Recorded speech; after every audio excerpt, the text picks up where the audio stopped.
Ukraine, but there'd be people there who were kind of like, oh, well, look at this video of Ukrainians being really normal. Are they really at war? And you're like, guys, you understand human beings are still alive. Yeah, right. Like even if there's bombings going on. And there's also areas. I talked to an Uber driver in Yemen. He goes, you go home ever? And he goes, yeah, I go home a lot. And I'm like, wait, it's not. He goes, oh, what you're talking about is in the mountains.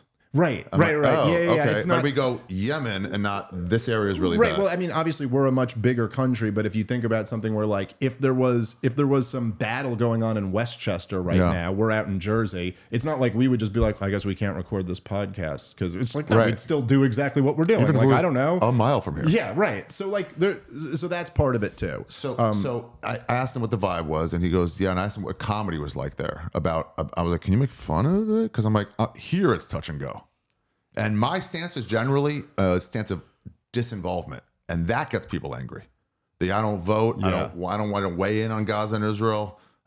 People are like, how dare you? I'm like, damn, I'm not even against you. Yeah, this is interesting how fucking riled up you are. But he goes, most of us, he goes, you can't really make jokes about it. He goes, the soldiers, when you entertain them, they love the darkest stuff, just like soldiers. That's always the 19-year-old degenerates. Yeah. But he goes, generally, we just. Until you get the hostages back, everyone's feeling uneasy. You want to say, get them back, give concessions, whatever. And people are like, how's that going to work? And they all go, I don't know how it's going to work. We all just want it to end. We want them to be happy. We want people that are getting raped to just come home. We just want it to end. And I don't know how to do it. And then you have government. So I do this travel podcast. You'd be tripping. And you talk about like a China episode or something. And you're like, oh, so the street meats are so good. And people weigh in. They go, they're a fascist regime who do this. I'm like, I'm not there for the politics. The people aren't even there for the politics. Yeah. So most people there just want chill. They're not looking to mine their resources. They just want to chill. And it's like, how do you do it? I don't know. Yeah, dude. Well, we'll deal with this in the homeless situation later. My rule of thumb is like, I'm always on the side of the people, against the regime, against the corruption, but for the people. You know, you always presume the best in the average citizen and presume the worst in the average politician. Like that's kind of my rule of thumb. Go against the company for the people. Exactly. Always. So yeah, I mean, in the same sense that like you might watch the news and see what Biden's doing, but that's not a reflection of like your friends or the average person. I'm not invading Cambodia. Yeah. So I do. So I think essentially, right, like it's all mixed up into this one thing for people. And you're like, no, even the Israelis don't all support this guy. Well, also another kind of fascinating, detail about the situation with Israel is that there's always been much more room for conversation in Israel about Israel than there is in America about Israel. In Israel, they love talking about politics and like who's better, who's worse, and they have a parliament to say who should be bigger. But the media there, I mean, like allows you to. It was really one of the things that was really interesting is last year in October, obviously when all this shit went down. It was Tal Schneider had a piece in the Times of Israel. Damn, that's a fucking Jewish name. You're not struggling that long Jewish name. to go. Tal Schneider, is he Irish? Yeah. So he had a piece on October 8th in the Times of Israel about how Netanyahu for years, I believe the title was "For Years Netanyahu Propped Up Hamas. Now it's blown up in our face." And it was like, in America, if you had said that on October 8th, people would have been like up in arms. But this was the front page of the Times of Israel where they were like, hey, look, we all know this was his policy. Yeah. We all know his policy was to prop up Hamas. But also even there's more to that story where it's like, no, you prop up them to keep them occupied. And then just like Al-Qaeda, where you're like, oh, we're not propping them up to attack us. Well, propping them up to do something. They got too powerful. Well, what he was propping them up to do, at least in his own words, what he said and what a lot of his people around him said was what they thought, his exact words were, we can control the height of the flame. Right. So October 7th wasn't the plan. Right. That got away from him. Yeah. He was propping them up essentially to kill the two-state solution. So that he was like, well, look, you have the Palestinian Authority here in the West Bank. You have Hamas running Gaza. Now they're not on the same page. They're not going to get together. And also, they basically said it was a get out of negotiation free card because they're terrorists. Because you could look to the rest of the world and go, I have no partner for peace. Yeah. This is Hamas. So, but look, the point is just you could have a lot more of these conversations there. I think your like insight that essentially anybody who goes, okay, the thing is this is going to be getting it wrong. retarded. However, I do think that look, obviously, like we're many decades into, what is it, 80 years into the creation of Israel now? Or what is it? What's that? Almost 48 to now? Yeah. And there's obviously, there was a huge ethnic cleansing campaign in 48. There was, as you said, going back even to the 20s, there was terrorism. There's terrorism on both sides, by the way. The Arabs embraced terrorism, and not the Israelis technically, the Zionist settlers who became the Israelis 5 minutes before they became Israelis totally embraced terrorism. I mean, they were essentially the IDF Terrorism was against England too. against the British. Yeah. Well, I mean, some against against Arabs, but for the most part, it was to drive an occupying force out as they saw it, right? Also, So, but just to be clear, like the IDF was formed from essentially 3 terrorist organizations. There was the Stern Gang, the Irgun, and the Haganah, and they came together to make the IDF. This is what, it's like, there is just something funny about kind of, you can find these videos. It's just weird when you're being attacked constantly by every country. It's not the same as America. You can't apply it to American terms. Well, When your enemy is not, when Afghanistan, let's say Afghanistan attacked America on November or whatever, which is not September exactly 11th. Yeah. but they're from there-ish. they weren't even from there, but they were there, But I guess. They definitely weren't in Toronto. It'd be different if they were in Toronto. 100%. So it's like we're applying these things to like... But this isn't even them in Toronto. This is like under the British mandate in Palestine, they'd be like blowing up the King David Hotel with a bunch of people in that hotel to get a few British soldiers who were there. Right. And, but part of when you see these like Ben Shapiro and like Dennis Prager, they both have like these like wildly viral like history of Israel videos from just the pure Zionist perspective. And like it'll always be like, because I grew up with that propaganda also, and it's just really funny. You look at them, I'm not even exaggerating, but they'll be like, here's the story of Israel. In 1948, Israel declared independence. Then 6 countries attacked them. Somehow Israel won. And you're already like, Whoa. I feel like there's a lot. Wait, so many questions. There's a lot missing Jimmy there. Carr had a joke about this. We were in Montreal, and it was during the 300th anniversary of Montreal or something like that. It was Montreal 300. And he was like, Montreal 300 just started. Because before 300 years ago, there were no human beings here. Right? White people. He goes, you can't have that anymore. Right. You used to be able to have that when you didn't consider natives human. And now that you do, you just got to stop. You just got to stop marking these dates. And so, dude, this guy, Daryl Cooper, he's been very like all over the place lately because he was just on Tucker Carlson and stirred up some controversy. He was just on my show a couple days ago. But he's just brilliant historian, and he did this this series called Fear and Loathing in the New Jerusalem. It's like it's a big time commitment. It's I think it's 27 hours long. Oof. It's a 6-part podcast series about the early history of the creation of the state of Israel. And it is just so good. Like, I cannot recommend it high enough. It's so good. But so he goes through in detail everything. And when you consume something like that, or if you really do the reading about like the history of the Israel-Palestine conflict, the first thing you realize is like it's enormously complex. Yeah. And it is a constant reaction to the last thing. And you could see pretty easily where, like, you get to a point where if your kid was one of the people at this music festival and like you're just not even hearing any of these. It's like flatten Gaza. It's very easy to get yourself just flatten. And people Gaza. like, he said this, like, yeah, it's war, man. It's war. But Everybody's acting like crazies. Likewise, if you're living in Gaza, you can understand where you get to a point where you're like, I'm going to join up with Hamas because we're going to kill whoever we can kill. So it's this constant cycle. But anyway, at the end of it, at this long 27-hour podcast series, he goes through this whole thing about what he thinks could actually help the situation. And he kind of almost prefaces it. He's like a hard right-wing guy. This was a guy who was a veteran, was like, a contractor in the military, has been to Israel many times, and worked with the IDF and stuff. And he basically goes, like, he kind of disclaims it by like, these are my words, not his, but he goes, yeah, I know this sounds kind of gay or whatever, but he goes, here's the truth. In acknowledgement of what's been done wrong in the past can actually go a long way. And he tells this story. It's actually really beautiful. But he tells this story about how there was essentially these... Turkey finally did. Yes, exactly. But he tells the story because he was like fought in the terror wars. And he tells the story about the teams that used to have to go in to these areas like in Iraq and Afghanistan where whatever, a drone bomb had killed a family, you know, like we missed the target or we got bad intel and we just killed a family. Yeah. And they'd go there and essentially offer them money. You know, like they'd be like, listen, we're very sorry about what we did. We can give you, and it comes out to like something, you know, it'd be like $7,000 or something like that they're giving. Yeah. And he was talking to one of his friends who was doing those missions.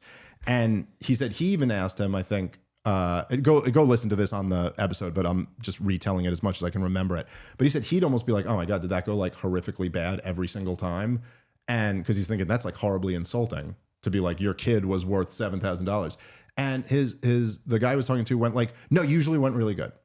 Because sometimes it went bad, but for the most part, they really appreciated that someone was at least acknowledging that like this was really wrong what we did. And he was like, his like almost like thing was that like there should be like some like you just said, we can't pretend anymore that 300 years is all that's been. You can't pretend what didn't come before it, and that like you should almost like stop pretending.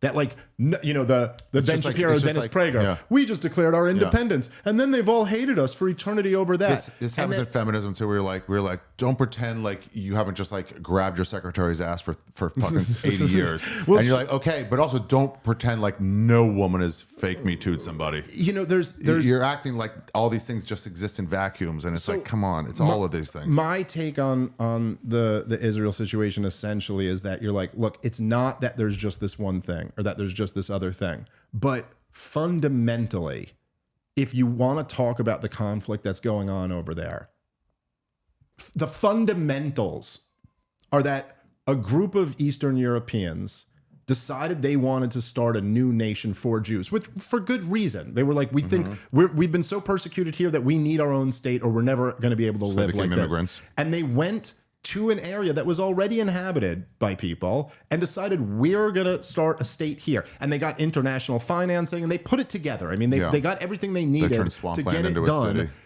And in the process, whether you say it's intentional or not, in the process of creating this state, about 750,000 people were kicked out of their homes, either forcefully or they fled and weren't allowed to come back. Fear of reprisal was a lot, but they weren't allowed to come back at the end of the war. And then, after the Six-Day War in 1967, Israel occupied Gaza and, well, they took East Jerusalem, they occupied Gaza and the West Bank, right? And essentially have occupied them ever since. Now, they could say that they had the pullout in 2005 and whatever. They dominated Gaza ever since. They never took their foot off of them. And you kind of, if you don't acknowledge that, you kind of can't acknowledge what the situation really is. But the positive side is that if you do acknowledge that, it's not impossible. Look, you can acknowledge that and you can also go, look. It's a lot of those non-acknowledgements. That doesn't mean Israel's going away. So you have to also go, hey, your guys' government is sworn to the destruction of Jews across the globe. So that's gonna make it hard to talk to you guys. That's also a non-negotiable. Yeah. You go, no, that can't work, right? Yeah. That can't. And you also go, that doesn't mean, as some people who are the more radical anti-Israel types will say, well, that's why they deserve from the river to the sea, or something like that. And you're like, no. This was in 1948 or started in 47 and then in 48. And they had been there. Many of them had been living there from decades already at that point, you know? And so, no, the answer isn't now you're going to kick 5 million Israelis out of their homes. That's also funny. That's the same that's thing also that funny. you're Like they were born there. Like leave to where? You think you still have a home in Copenhagen waiting for you? Right. Like, what do you mean? My grandfather was born here. But look, I would say that at least all of the negotiations that the formal ones that did happen, right? Like there was Oslo Accords, and there was there was and there was a continuation of that up there you go, and up until Camp David in the year 2000, and all throughout that process there were negotiations, and they always started with 1967 borders. It's like no. You from the river to the sea guy, you're not going to get what you want, and you, the Israel, who's like, let's just keep the status quo going, that's not going to work either. What has to happen is like, look, in acknowledgement, Okay, yes, these messed up things did happen. Yes, you did kind of get a raw how do we deal. do this? Also, you should acknowledge that embracing terrorism ended up killing a lot of innocent people, and that wasn't cool. And now there's got to be a deal where you get your own statehood and we get our own thing. And I would just say this, as bad as things look right now, it could happen. You go fast Israel, forward to 400 years from now, looking back to now, and you're like, wow, I can't. Yeah, of course we were going to eventually figure it out. Not even 400 years, man. Look, I mean, like way past it. Well, Israel went to war with Egypt 4 times in 20 years. Well, that I might be wrong. Okay, it was 48, 56, 67, and 73. I think so. Whatever. They went to war 4 times in a period of a little more than 20 years, and then in the 70s they made a deal. They haven't been to war since. Yeah, it was the first Arab country a land for say, peace okay, deal, we'll and not just Suez. Not just a Arab country; it was the Arab country to make peace. Like their chief enemy were the Egyptians at the time, and now they're like, I'm not saying they're cool. You know what I mean? Like, I'm not saying like the average Egyptian probably doesn't love Jews too much, and the average Israeli probably doesn't love Egyptians too much. Yeah. But they haven't gone to war since the early 70s. No, I know somebody who was in that war, and they go, wait, because at the time we were giving back this land, the Suez. The Sinai, it was the Sinai. It's a key piece of land. It's the canal. Mm-hmm. It's like important. You know, it's not just some whatever. And it's like, I lost friends in this, like blown up in front of me. And we're giving that back, and then fast forward to 40 years later when they're talking about it, 30 years later, like, no, it was worth it. That was the greatest decision. It was the best decision that Israel and Egypt ever made. Yeah. And so, as bad as things are now, it's like, you know, I use this example. I wonder if there's no way to go, hey, sure, let's pull out of there completely. Let's finish all this. Get the hostages back. Let's stop doing that. Now, I'm not the guy to do it, and I don't know if you are either, but like, how do you be like, hey, completely on your own, but no more missiles. Yeah. How do you do that? Well, it's not, because then it's just gonna like, you get like, it's like having a fight with your chick. Like, you get one more free shot at me, and then that's it. You can't keep taking shots at me, or I'm gonna start yelling back. So there's a old, I always bring this up. I always butcher the quote. There's an old Thomas Jefferson quote where he's talking about slavery, and the quote goes something like, "We have the wolf by the ear, and we can neither afford to hold on to it nor safely let it go." Yeah. And so essentially, like, what he was saying was what the real fear of a lot of even abolitionists was at the time. But it's like, dude, like, I mean, we've been enslaving these people forever. If we free them now, they're going to kill us. And if you're saying we free them and give them citizenship, then this Second Amendment here says they have the right to get guns. And they're going to, so look, you understand. So this is, to me, a very similar claim to when Israelis or pro-Israeli people will say, well, if we gave them their own state, then the rockets would keep coming or keep doing this. It's like, look, I get that that's a real fear. And the other way, too, is like, if we stop attacking, then they'll never leave us alone. Well, right. It's like, look, all I'm saying is I get it's a real fear that if given their freedom, these people might come and attack you. But just like with the slavery example, at a certain point, you just go, you can't enslave people, man. Right. Like, I don't know. The answer can't be, look, occupying a country after you won a war for like a year or for 6 months while you're figuring out who to transition government authority to is one thing.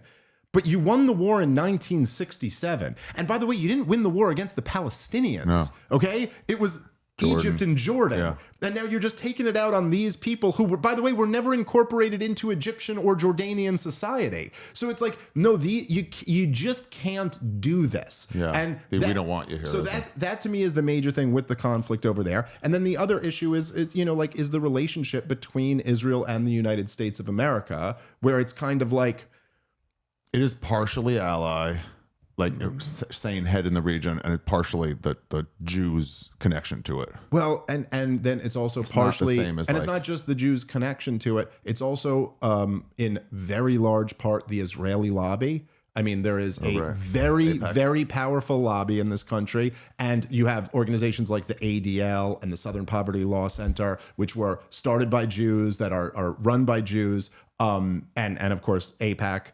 and their mission is to ruin your life if you are against Israel. Yeah. And literally the AIPAC will flood millions of dollars into your opponent's primary campaign to make sure they get you out of there. And there is something to me where I go like, look, if Jews want to say, because what happens a lot of times is that the like very Zionist people at the ADL, people at the Southern Poverty Law Center, people at AIPAC, they're the same people who will say, there's a rise of anti-Semitism or another Holocaust is around the corner. Yeah. But it's like, hey, if you think that, right? If you think there's this rise in anti-Semitism or there's a danger of like another Holocaust, well, then you got to stop doing this, man. Like you got to stop.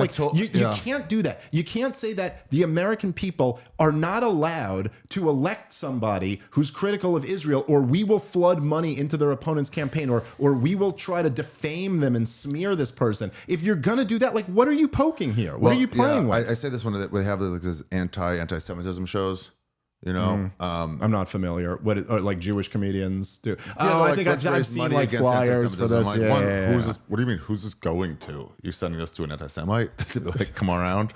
Like, what do you mean? We just by the way, pay though, him off. unironically, that would probably be the best way to do it. Be like a bunch of Jews just raised money for you. Got those $600 from Trump. They're like, actually, let's go drink. He's not that bad. Let me just lay off him. I don't like him, but I don't hate him. This one's on you, Donnie.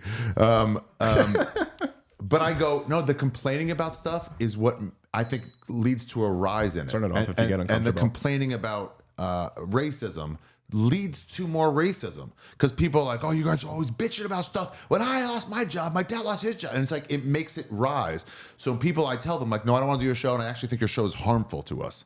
Yeah. And they go, oh, maybe get you on the next one. And I'm like, I don't think you heard me at all. Yeah, you did not. I think what I you're didn't doing, say I have another thing booked. your heart's in the right place, but it's just like American interventionism all over the world. Your heart's in the right place, maybe, but it's actually killing countries. Yeah.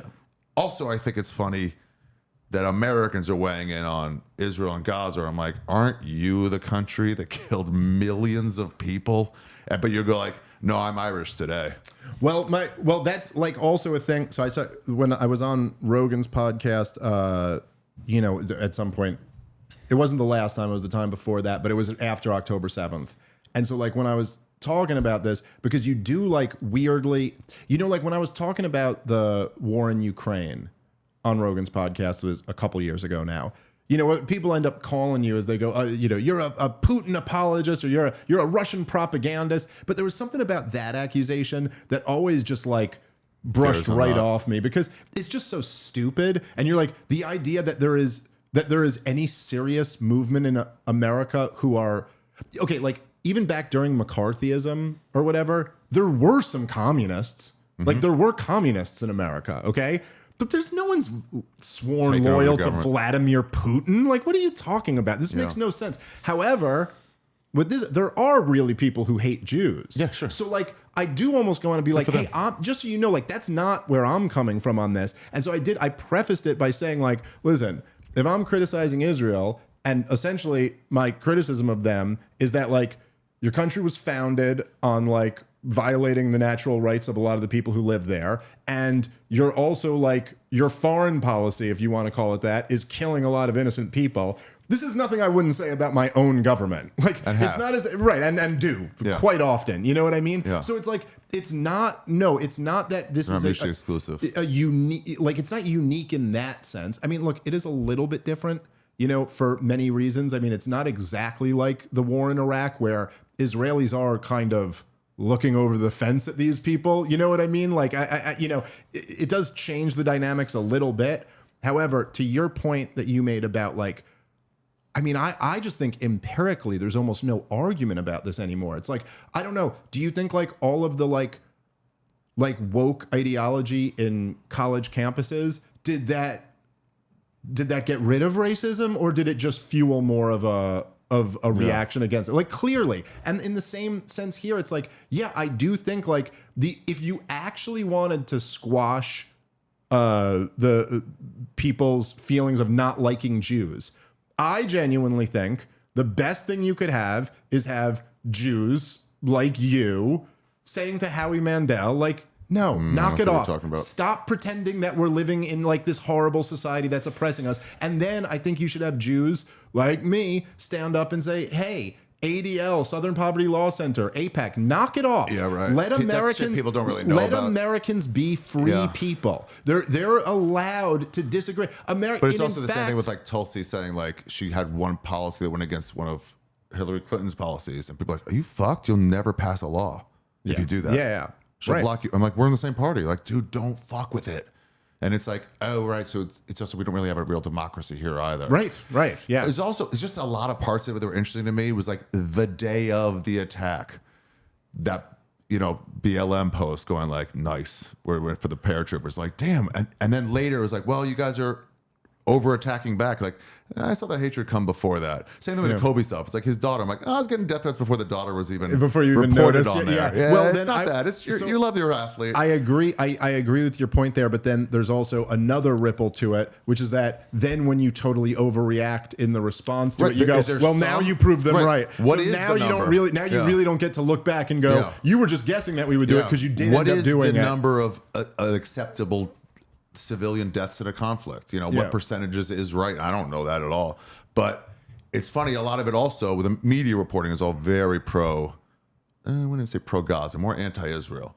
But I think the corporate media is probably right about where they always were. The alternative media is very anti-Israel, for sure. And a lot of that boils down to a very Twitterized world, a very simple way to do it. And I've been told this by someone I don't want to mention, but a lot of it boils down to white is bad, brown is good. Okay, so with the BLM post that you specifically mentioned, this has like deep roots in there was essentially, and you know a lot about this. I know you talked a little bit about this. I remember I opened for you when you were first running Jew. Like it was way before you put it out. Like when you were first where?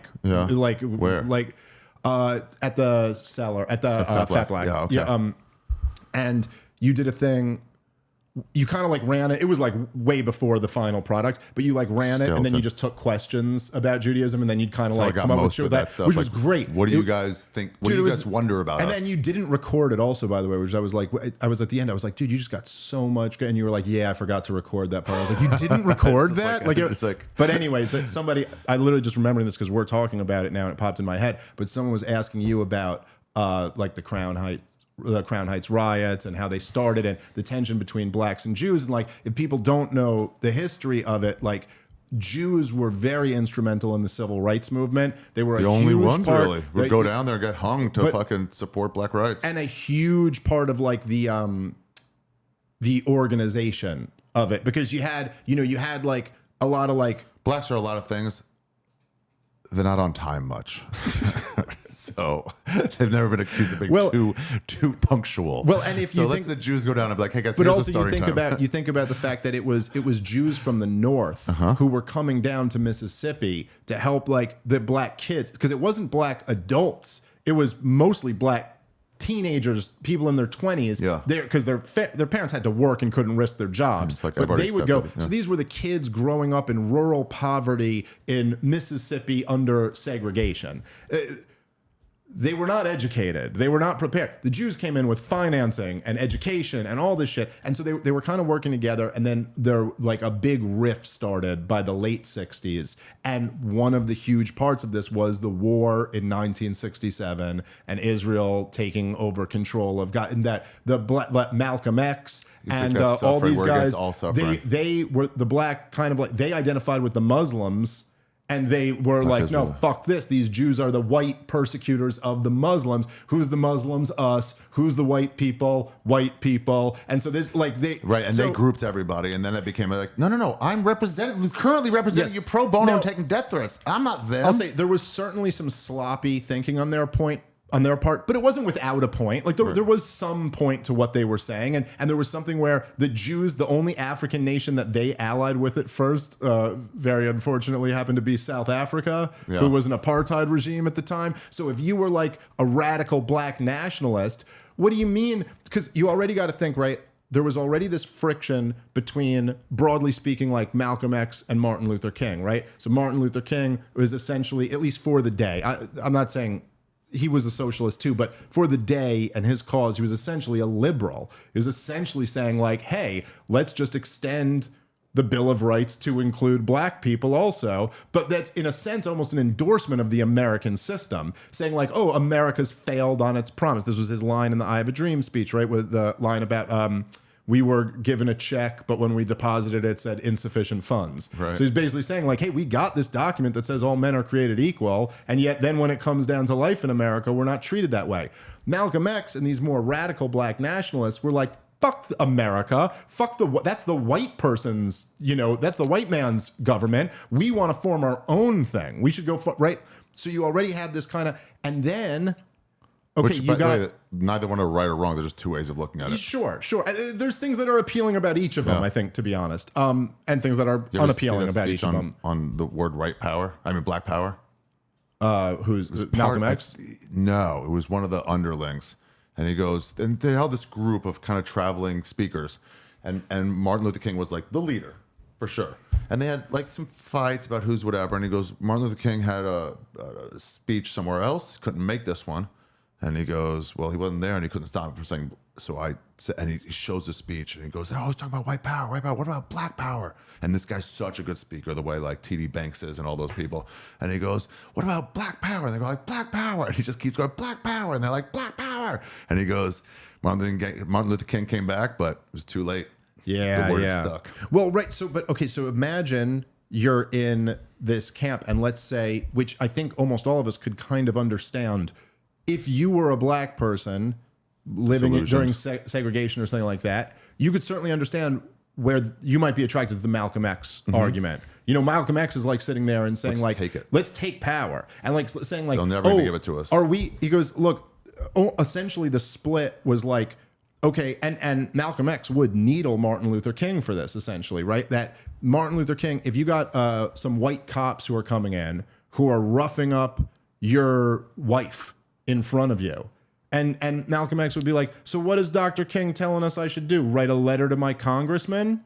I'm telling you, get a gun and kill that fucking cop. That cop puts his hands on your wife. What type of man are you if you allow another man to put his hands on your wife? So now, whether you agree with that or not, you could certainly see where that would be appealing to a certain, demographic in the black community at that time.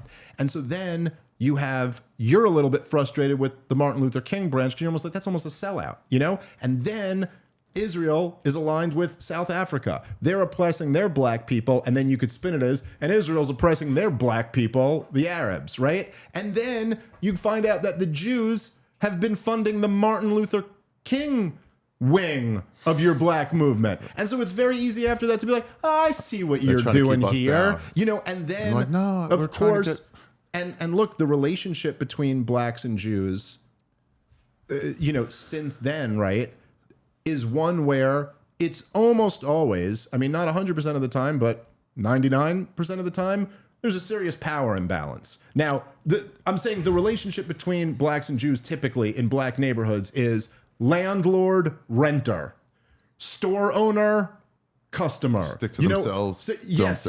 And like you even talked about that thing, the guys who have their own ambulances who don't pick up your kids in their ambulances. I mean, this is all real shit, Yeah. And so anyway, I guess the broader point I was just making is that when you see that BLM tweet on October 7th, it's not just a reaction to October 7th. These are radical black activists, and they have a long history of being very suspicious of Jews. It's also it's not black people. It's this one BLM Chicago person who's running this, who already has his ideas. And he's also, by the way, same as anybody that's like, good. And you're like, oh, you actually don't think it's good. You actually don't think it's there's also a lot of that too. Child. But there is a long history of like Jews and blacks kind of having this partnership in the civil rights movement, and then it all falling apart. And there's a lot of it's too bad.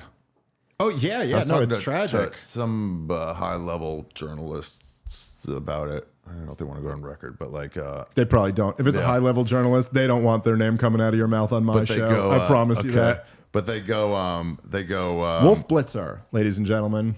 But they go I don't even weigh in on it because it's just all bad. People are dying. And if you just see a kid with their arm missing, you shouldn't stop. Be like, well, what's his flag? You'd just be like, that's just bad. It's just terrible. Well, the whole dude, I thing mean, is just bad. And everyone's like, this like teamism of like, that they do this. I'm like, it's just bad. It's more sucks. I was on Crystal Ball and Kyle Kalinske, their show. And I like both those guys a lot. Dorkin's got a crystal ball. Yeah, it's not. She's a person. I know a lot of times people think it's just an actual crystal ball, but I swear she's a real person. But Kyle Kalinske is like, he's been on Rogan a bunch of times and stuff, and they're both like left wing, like people. Oh, turn this on. Are you cold? I'm sorry. Yeah, you're in a t-shirt and I'm in a hoodie, so we're at different temperatures. Just turn it off if you're cold. So I was talking to them and I was kind of asking them because they're left wingers and I'm not. So I was kind of like asking them, like, I was like, why do you think it is, that so many people like say at college campuses? Because like my question was almost like it's like there's this return of the anti-war left. And I'm like, okay, interesting.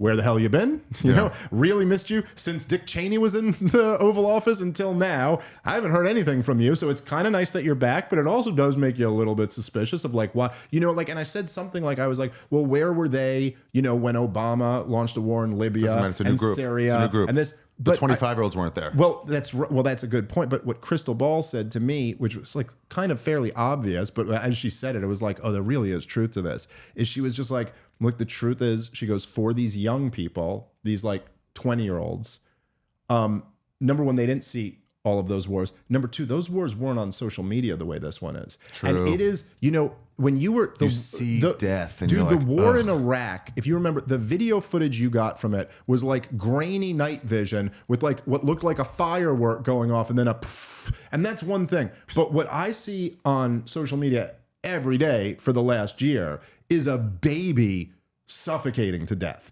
And it's like, dude, it is understandable where in that environment, you just can't get away with this shit the same way you did. Yeah. It's not, dude, I'm talking about, it's bad for your health. But I've seen videos out of Gaza that are just like, God damn, heartbreaking. They had this picture display in Romania and Bucharest, I think. And it was just because they're worried about Russian invasion. They're like, well, we're pretty close. Like they're worried. And so these pictures of this like, and it's like high level photographs. And it was like, this man was going out for bread. A bomb hit him. He's dead. His family's crying over his dead body. And you're like, oh, it's so visceral. They're also this weird thing with the media of fake news, of like misreporting so much and then not getting to the people any sort of, I don't know if they are saying, hey, that was wrong. This idea that like, they won't let him go to Egypt. And then later, actually, Egypt's not letting him in. Or hey, the Israeli side was doing this. Actually, they were pretty bad on that. Or, hey, Israel bombed a hospital. Oh, actually, it was a mosque by accident. It's just this misreporting stuff. Or in Syria of like, look at this little girl walking down the street. It's like, that's a music video from 7 years ago. That's nothing to do with Syria. There's a bunch of stuff like that. And you guys are using this stuff for, or look at the Israelis, look at the Jews in Borough Park screaming like hell yeah about something like that's an Israeli bank behind. That's an they're like celebrating the new moon in Israel. That's not Borough Park, and all this like fake stuff that you just get emotionalized to the point. This will segue into something else because I don't want to get stuck in Israel too long. No, that's fine. I would just say that's nothing new though. And I mean, the thing is that a lot of people like to point to this stuff and be like, see, this is the problem with like the fake news online. But the thing is that when the corporate media had a monopoly on this shit, you'd get fake news about every goddamn war. Yeah. I mean, even the most recent, the ghost of Kiev and all these bullshit stories that were all over the corporate media, all over CNN and shit. They were all nonsense. In Afghanistan, they spent 20 years telling us how great the army they were building up was. And it fell in 2 days. Yeah. I mean, like, so you get in every, what do they say? They say the first casualty of war is always the truth. Yeah. It's like, that's how it is. Well, I just saw Full Metal Jacket again. Like, no, we do stories on soldiers coming home or I forget what the speech was, but it's like, you don't do public interest stories like that. No, don't show the real thing. We only do stories on this and this. This is a newspaper for the troops. Mainstream media, there's a third one. There's the people you talked about, Mike Taibbi. And then there's memes. There is just I call them hate groups. And I've seen it. What I start to do, it's kind of fun, is when I see a story that's inflammatory, pick out the leading words. Who's a good example? I don't want to send anybody. I don't want to. Yeah, I can't say that. So it's like they'll use leading words. Like, okay, when they go after comedy, they're like the uncomfortable applause from the audience. Like, what's uncomfortable? Well, that's not factual. That's right. What do you mean uncomfortable applause? You're saying they weren't just applauding at a fucking great worded joke. It has to be uncomfortable. It makes you believe something that isn't real. A headline and then a video makes you think man whose wife cheating on him, found his wife cheating on him, does this. And you see a man fucking beating the shit out of a woman and people are like, well, he's justified. I'm like, the cheating on him was made up by the headline. There's no proof of that. Yeah. So there's a good one about the Olympics and the opening ceremony. And I got sent around a post saying there's a drag person recreating the and this is a week after the final president supper had been or whatever, shot in the ear. Yeah. Recreating the final supper, thereby telling there's 2.4 billion Christians in the world, and the French people are loudly saying you are not welcome. And I'm like, this is all fake. And like, what do you mean this happened? I'm like, it's not happening to this level. And I'm like, also, what you're leaving out is they played the church bells of the Notre Dame Cathedral for the first time since the fire. Is that telling Christians everywhere not welcome? They had a massive Vatican contingency at the Olympics for never been that big before. Is that so this stuff is leading you to believe that 22 seconds of a 5-hour broadcast is crushing you. Yeah, dude. And then you look over this guy's post and it's all fuck Kamala, this thing's terrible. It's a hate group, and you're led to believe, and they get through to people who lead other people to believe certain things, and everything's terrible, but it's just from hate groups. I mean, dude, the point you hit on there, which was like just my only takeaway from all of that, and it was just such a frustration with like right wingers, where it's like, guys, your president just almost got killed on national television, and you're telling me a matter of days later, and by the way, in the shadiest of circumstances, with answers we still have not gotten at all, which do not add up. Like, there's something really shady in both of these assassination attempts against Donald Trump, and just a few days later, you're like all up in arms about like some trannies at the opening Olympic Games. Like, fucking focus, guys. Yeah. Really? That's what you got? You already took the bait for this? It's like, dude, oh my God, it's just and like, so this was insane. balls out. Like, no, is it cutting their stocking? Like, well, fine. But this is like, no, you should be done with it then. Yeah, You were misled. You should just be done with it. Dude, also, It was wild. So I was arguing, by the way, this is that thing. Yeah. Whatever that thing is, where it's just so frustrating where you go, oh, and look, this guy's got his dick out. And you go, no, dude, that's just the costume. And they go, well, this. And you're like, no, wait, hold on. Take a second and go, oh, yeah, I just made an assertion. I was completely wrong about that. Mad? So this guy, Daryl Cooper, who I was telling you about. Coop? Yeah. Hanging with Mr. Cooper. He had this, he went on Tucker and it like lit the internet on fire when he was there. And this was like a couple weeks ago. Now, any chance you could get me a Coke? Can you not man it for a second? Okay, thanks. Yeah, go ahead. So I really appreciate your time, buddy. So I was arguing with colors. So I was like defending him because I think he was making good points on the show. Some other people were upset about it. And then there was like this some guy who like does a podcast. Some guy, I think he's like friends with Jimmy Dore or something like that. So like people were, because he was like kind of arguing with me, and then people were telling me, they were like, no, you guys should really do a podcast Love Jimmy together. Dore. I love Jimmy Dore. So he goes to me at one point. So he goes, so Daryl Cooper's show after he was on Tucker was it was the #1 podcast on like iTunes and Spotify for like a week after that. And then it's at like 15 or something like that. And so then he goes to me. So he sends me a screenshot of him at #1 and then him at 15. And he goes, hey, while you're sitting here defending your boy, his audience is collapsing. And I went, no. Like, dude, you don't know what you're talking about. His saw a spike. His audience has grown by orders of magnitude. It went up to #1. It didn't stay at #1 forever, but he currently right now has a much bigger audience than he had before he shot up to #1. You know what I'm saying? So I was like, oh no, you just get that wrong. And then I go, no, I'm sorry. You just like, I don't know, how long have you been doing a podcast for? Because you have no idea how this works. If you think it would stay at number one, not even your numbers, your ranking is. You could be going up and someone else goes more than you. You can't count as a negative. If my show were to shoot up to be ranked number 1 on the charts for 2 weeks and then came back down to 15, and you were like, oh, you had a really bad couple of weeks, right? You're like, no, I had the best couple of weeks in my show's history. That's not. So I was just like, dude, you run a podcast. You actually don't understand that. No, his audience is not collapsing. He has a bigger audience than he ever has before. And then his next response to me was like, oh, so that's what you're bragging about, his ratings? And I'm like, wait, no, you made the claim. And literally just off that, and then there were like some fans like, you guys should do a podcast together. I was like, no, I don't want to talk to you. It's like, that to me is the most, it just takes being a human being to just your first reaction be like, you're right, his audience isn't collapsing. But I think what he said on there was wrong. Then I would have been like, fine, move on. But to try to flip it on me like as if oh, so you only care about his audience numbers? I go, no, I'm just saying, you made the claim, and this is just totally not true. Yeah, you rarely get it like, oh, okay, well, then let me rethink this whole thing. You get it so rarely that when you get it, it stands out in your mind as you go like, that might have been the coolest person on Twitter right there. When you ever see like have that just randomly happen where someone goes, you know what, I do admit I was wrong about that. And you're like, you're not supposed to do that. Jimmy Carr on like 10,000 Cats, whatever show he used to host in England. And he made a joke, and then one of the panelists was like, I don't know, like Ukraine invaded Russia, or whatever. Now it's a bad example, but like, I don't know, something like that. Let's just say, and it was 100 years ago. And the guy goes, actually, Russia invaded Ukraine. He goes, well, I guess I'm wrong then.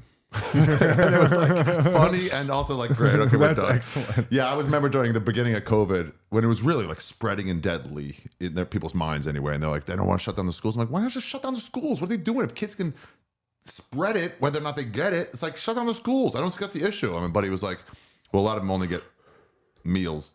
They're going to public schools. They actually can't afford to feed them, so they won't have lunch. And I'm like, oh, all right, yeah. All right, it's a way bigger thing than I didn't know about. Okay, yeah, good point. I don't know the answer then, but I'm definitely not right. There's something really liberating about allowing yourself to do that. It's like, just be a human.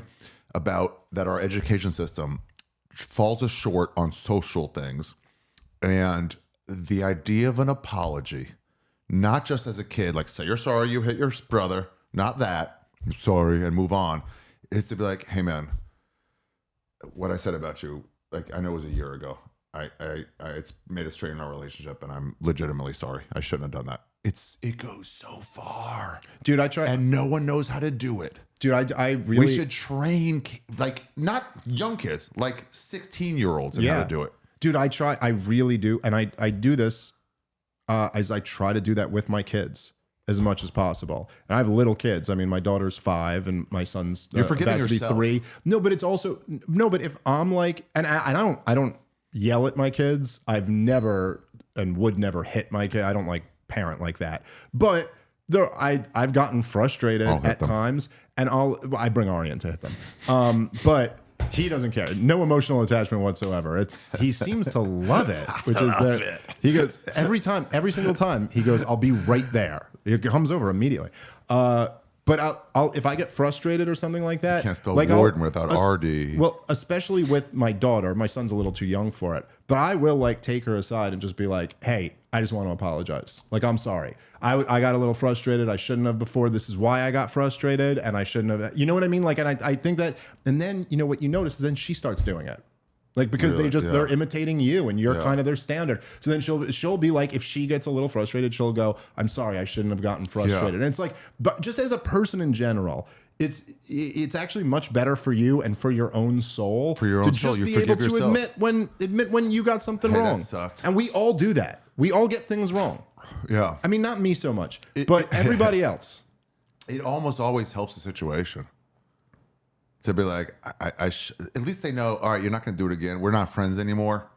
But, all right, I'm not going to hate you anymore. And also, even if that person isn't friends with you, you can hate yourself a little bit less. You could be like, oh, well, hey, I did go and I gave a, like, full-hearted apology for it, you know? Yes, exactly. Do you want to do, we got to do Trump assassinations. Yes, we got to do Trump assassinations. Let me tell you what else I have to get to. Okay.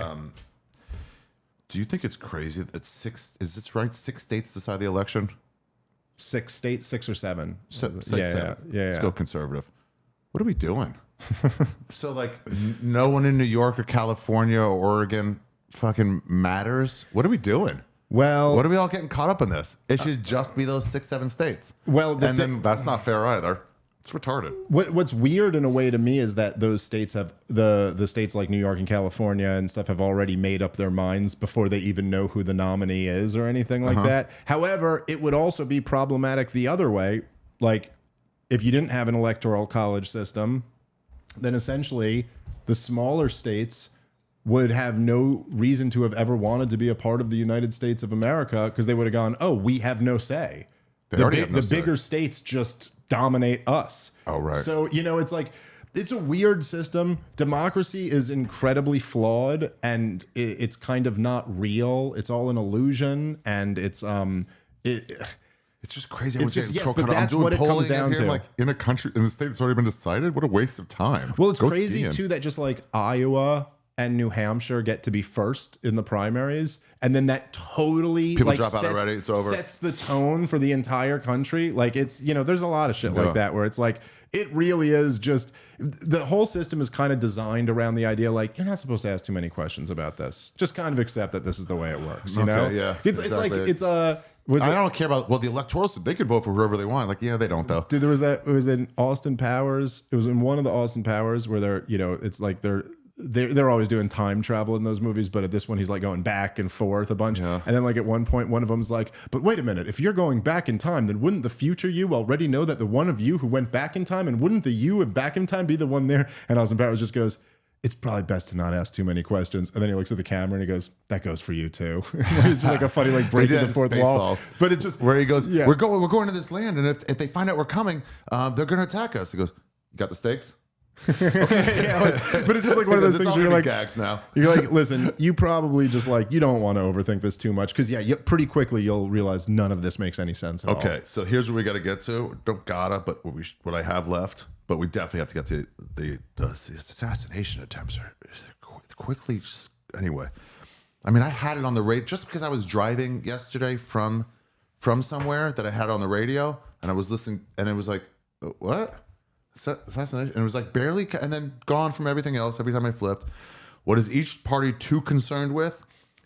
This next one, I really want opioids and homelessness, and it's not just Democratic cities; it's every major city is failing hard, and I don't hear anyone talking about it. And I travel all over the country. I don't just go to my hotel; I walk the streets in all different parts.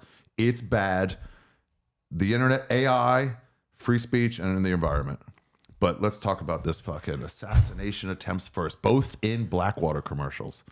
Yeah, Rob Bernstein told me today that he saw some doubt cast on this second one being in a Blackwater commercial, or it was like a commercial of some other group that Blackwater used in their commercial, but still it's odd. Pretty damn sketchy. And it wasn't both just Nike commercials. Like, that'd be like, oh, coincidence. Like, oh, what is Blackwater, by the way? Well, they're like the largest financial company, that like essentially like they basically get like the pension revenue of like all of these like different states, like government employees, and they're buying up land and doing all types of shady shit. But like, it's not just it's like BlackRock, Vanguard, and there's one other one. I think BlackRock's the biggest one of all of them, though. But a very like, I'm not the expert on BlackRock, but let's just say an extremely politically connected, gigantic company. Are they like the Iron Bank? You watch Game of Thrones? No, I never watched that. Okay. I watched like one episode and just couldn't get into it. Just for the politics of it, because I really does shine a light on I've heard that it's politics. very good. I just never got into it. Yeah. But so, I mean, look, you also... It's not a rape. I know you love rape. Well, there you go. And that's what we're all on board with. You kind of can't remove this thing from the context of where Donald Trump, and this is stuff that like on previous episodes of the State of the Union I went into great detail on, but I'm just going to skim over it now just because like this is the background to all of it, but you can go look at the previous year's episodes and get all this shit. Go back and but so just very quickly, like, look, you got there's this amazing video of Chuck Schumer in January of 2017. So this is after Donald Trump has won the election, but before he's been sworn in as president. And there's this amazing moment. He's on Rachel Maddow's show, and he's doing his thing. He's giving his scripted political talking points, and then Rachel Maddow goes with him. She goes, "Hey, I hate to put you on the spot, but I have some breaking news of sorts." And she goes, "This is live on air." She goes, "Donald Trump was just tweeting this out the other day. Just tweeting this out as we're on the show." And so Donald Trump tweeted something like talking shit to the CIA. I forget exactly what the tweet was, but it was something about, the intelligence agencies and being corrupt or whatever. And Chuck Schumer has an amazing moment of honesty because he's just been put on the spot. He wasn't planning on getting this question. And Chuck Schumer literally says, he goes, and Donald Trump hasn't been sworn in as president yet. And he goes, "Man," he goes, "for Donald Trump, who's supposed to be such a smart businessman or whatever, he really should not be going at the CIA this way, because if you want to take on the intelligence community, they have 6 ways to Sunday to get back at you." And there's this amazing moment where he was actually being honest and talking about how the system really works. Those honest moments, by the way, when we pulled that up, some part of Syria or something, and then Donald Trump just goes, "Don't worry, we got the oil, and it was like, wait, we're just there for the oil? We have the oil?" That wasn't even what he was supposed to be talking about. And this is part of the reason why. Well, this is part of the reason why the establishment hates Donald Trump, because he's a wild man who's uncontrollable even by himself. He's not capable of watching his mouth. He just can't do it. And so, anyway, so Donald Trump, through this whole election, he's been talking about draining the swamp, ending the wars, pointing the finger at Obama for creating ISIS, which is a little bit of an exaggeration, but he certainly did fund and arm them. And this got some real... Anyway, so ultimately, they've admitted this. You can look at Andrew McCabe on 60 Minutes, literally said that they were trying to invoke the 25th Amendment to remove him from office. They realized they couldn't get enough people. Who's they? The FBI, or the Justice Department. That they realized What's they the couldn't. 25th Amendment? The 25th Amendment is when you remove a president for being incompetent. So like what we should be doing with Joe Biden. By the way, they have that. The non-confidence votes, they have that in a lot of countries in parliament systems. But this is actually removing, somebody from office. So anyway, so then he said when they realized they couldn't get the 25th Amendment done, they settled on Robert Mueller, on sticking a special prosecutor against him. So essentially, look, and again, I got into more detail on this, but you could just trust me for that. Donald Trump was framed for treason by his own deep state. As president, they framed him for being in a conspiracy with the Russians, which was total bullshit. There was not 1 centimeter of it that was true. Donald Trump was... Most people, I don't know about the word most, a lot of people close to most still believe, something was up there. Yeah. Because those, especially anyone over 50, most Democrats looked for at sure. mainstream like TV news as truth, and they were told he colluded. Look, what is even colluded? No one's even used that word well, that's before. Why, and that's why they used the word. That's why they used it, because technically it was colluded. They were clearly saying Donald Trump's involved in a conspiracy with the Russians, but the problem is conspiracy is an actual criminal charge, whereas collusion doesn't mean anything. And also, in fact, then they would start getting these things where they're like, Donald Trump made 16 calls to Russia or whatever, and you'd be like, oh yeah, that's totally normal. Yeah. Every single transition team talks to foreign governments. There is absolutely nothing even eyebrow raising about that. It would be criminally negligent to not do that if you have won the election and you're about to be president. This is Matt Lauer when they're like, he had a fucking lock on his door they could hit from his desk, and then way later some co-executive goes, we all have that. Every office, every executive suite had that in this. So like, I'm taking a call. Yeah. That's right. Like you acted like you saw it in a vacuum instead of in reality. So go ahead. So it was a similar type thing with that. But listen, there's just zero truth to it. Zero. There was no conspiracy. So it was intelligence. The CIA, the FBI. It started with Hillary Clinton opposition research, and then what does that mean? Hillary Clinton opposition research. So your opposition, your opponent, like research on your opponent. So she got this guy Christopher Steele, who was a British spy, to come. This is why it's called the Steele dossier, to come up with the. But it was all lies. It was all a bunch of bullshit about a Donald Trump. They had him pissing on hookers, and so they had this blackmail on Donald Trump, and none of it was true. And Comey himself even admitted later that they had no confidence in the dossier at all. But he presented Donald Trump with it the first time they met, and they tried to blackmail him with it. And Trump fired Comey for trying to blackmail him. And then they said, even though they told Donald Trump that they weren't investigating him, which, by the way, if you, again, I don't want to get too bogged down in the details because we did this already, but when they first went to Donald Trump and they said, we think there's been Russian collusion with your campaign, Donald Trump voluntarily turned over all of his campaign documents to them, which he did not legally have to do. Hillary didn't do that with the bank speeches. No, she didn't. Still looking for him. He literally went, if someone on my team is working with the Russians, you get to the bottom of it. You work for me now. You're my FBI. You figure out who on my team has, because you didn't know. He was like, oh, let's... Anyway. So then they sick the special prosecutor on him. They spent the first 3+ years of his administration bogging him down in this Russia collusion, which was everywhere. They then impeached him when after the Mueller report came up with nothing at all. They impeached him over the Ukraine gate thing, which was complete bullshit. Nothing that even kind of rose to an impeachable offense. Ukraine gate. This was the thing where that was a Biden one. No, this was Trump, where essentially Trump was he tried to kind of strong arm Zelensky into investigating the Bidens, Hunter Biden, which there was tons to investigate there because there was a ton of corruption. But he shouldn't be like, we'll hold back aid if you don't. Yes, so he said we'll hold back aid. The real problem where they had why there was nothing to impeach is that it wasn't a quid pro quo, as they said.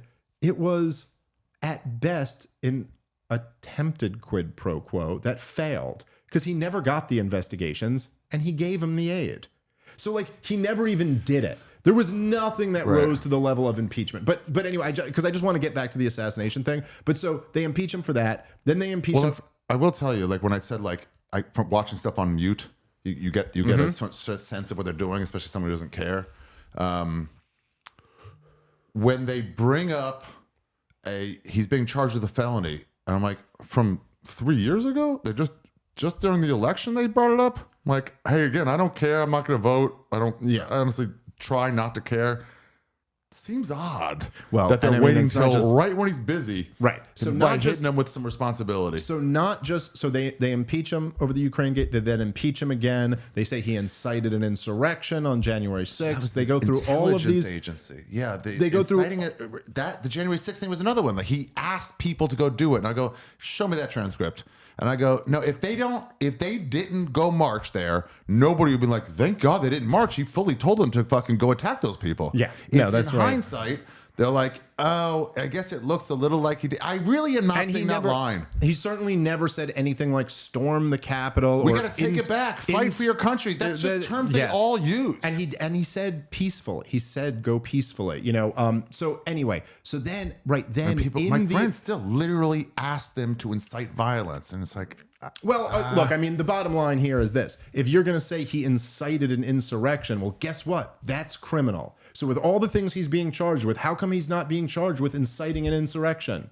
Because even they know they could never bring that to court. To incite, the standard for incitement to violence is very specific, and it has to be. Otherwise, you have no such thing as freedom of speech, right? So if I could sit here and say, taxi driver was not inciting violence. Well, if I say to you, if I could say it would be great if someone punched Ari Shaffir in the nose right now, that's not inciting violence. But there's a world where that is. Like, if you're around, let's say a drunk Matt Serra, and you said that like after him and I got into an argument, you know, and he really looked up to you, then it's like, actually, no. Well, look, you are trying to get that done. Look, even if I was trying to get that done, I'm just saying I wouldn't be criminal. Right. Now, if I said to Matt Serra, I'll give you $50 if you go punch Ari in the face, that's more criminal. That's incitement to violence. Still Matt Serra's ability to do it or not. Well, so he'd still be guilty too, but I would be guilty if I paid him to do it, or or I provoked him to do it.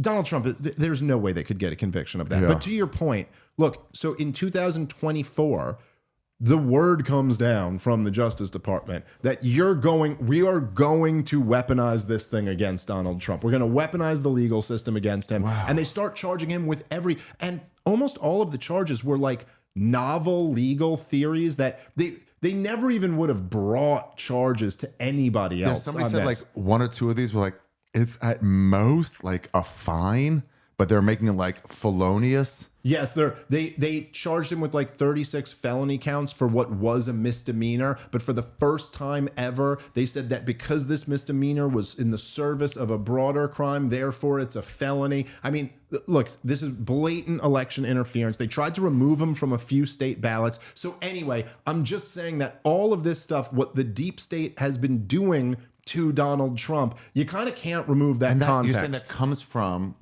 what did he say about the CIA?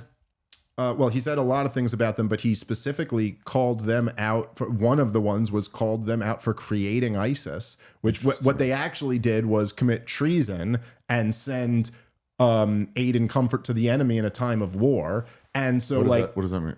Well, treason is a crime, and the punishment is death. No, what's aid and comfort in a time of war? What is that? What are you referring to? To giving weapons to Al Qaeda and ISIS in Syria. In a time of war. We're at war. We're in the middle of the terror wars. We're at war with Al Qaeda, and the CIA is giving them weapons. Right, I get it. So and the punishment for that is death. Right. So like Trump is going, hey, what the fuck is that? The guy who's the commander in chief saying that, I think, made some enemies at the CIA. And there were other things too. It's really Game of Thrones. Yeah, it is. Even though I don't watch the show, I just from the tone of what you're saying, it sounded right. These like allies and these like, what do you say and who do you say it to? And it's like, what? So now you fast forward to the impeachment attempts failed. The weaponizing the justice system has failed. He's still running. He's winning. It's just, you know what I mean? He's dominating at this point. Making a Trump supporter but non-voter into a Trump supporter but voter. Right. Now, he's not only survived all of this, but at the time of the first assassination attempt, he's up big against Joe Biden. He is almost certainly about to win. He's already crushed him in their debate performance. And now the talk is whether Biden is going to have to be removed and step down, or can he survive this? But Donald Trump is like the clear, strong favorite at this point. And then you have the Secret Service, employees of Joe Biden, federal employees under Joe Biden's government, allow a guy with a rifle to not just scope out the area. He's on tape over an hour before he gets up there, scoping out the area. He's allowed to get onto a roof 130, 140 yards away from the former president giving a speech with a rifle. People on the ground are yelling, he's got a gun up there. He's got a gun. Before he did it? Before he did it. People are yelling, he's got a gun. And there's not just Secret Service men on stage. They're all through the crowd, there's snipers all around. There's with everything. With those little squiggly things? Yep. And he's able to get several shots off, hit the president once in the head, only because Donald Trump turned like this is his life saved, and his brains weren't blown out on national television. Can we pause for a second? Sure. Snipers are amazing. They're pretty cool inventions. That far away to get a fucking target like that, it's like magic. Yeah. I mean, it's just like from hundreds of yards and like perfect.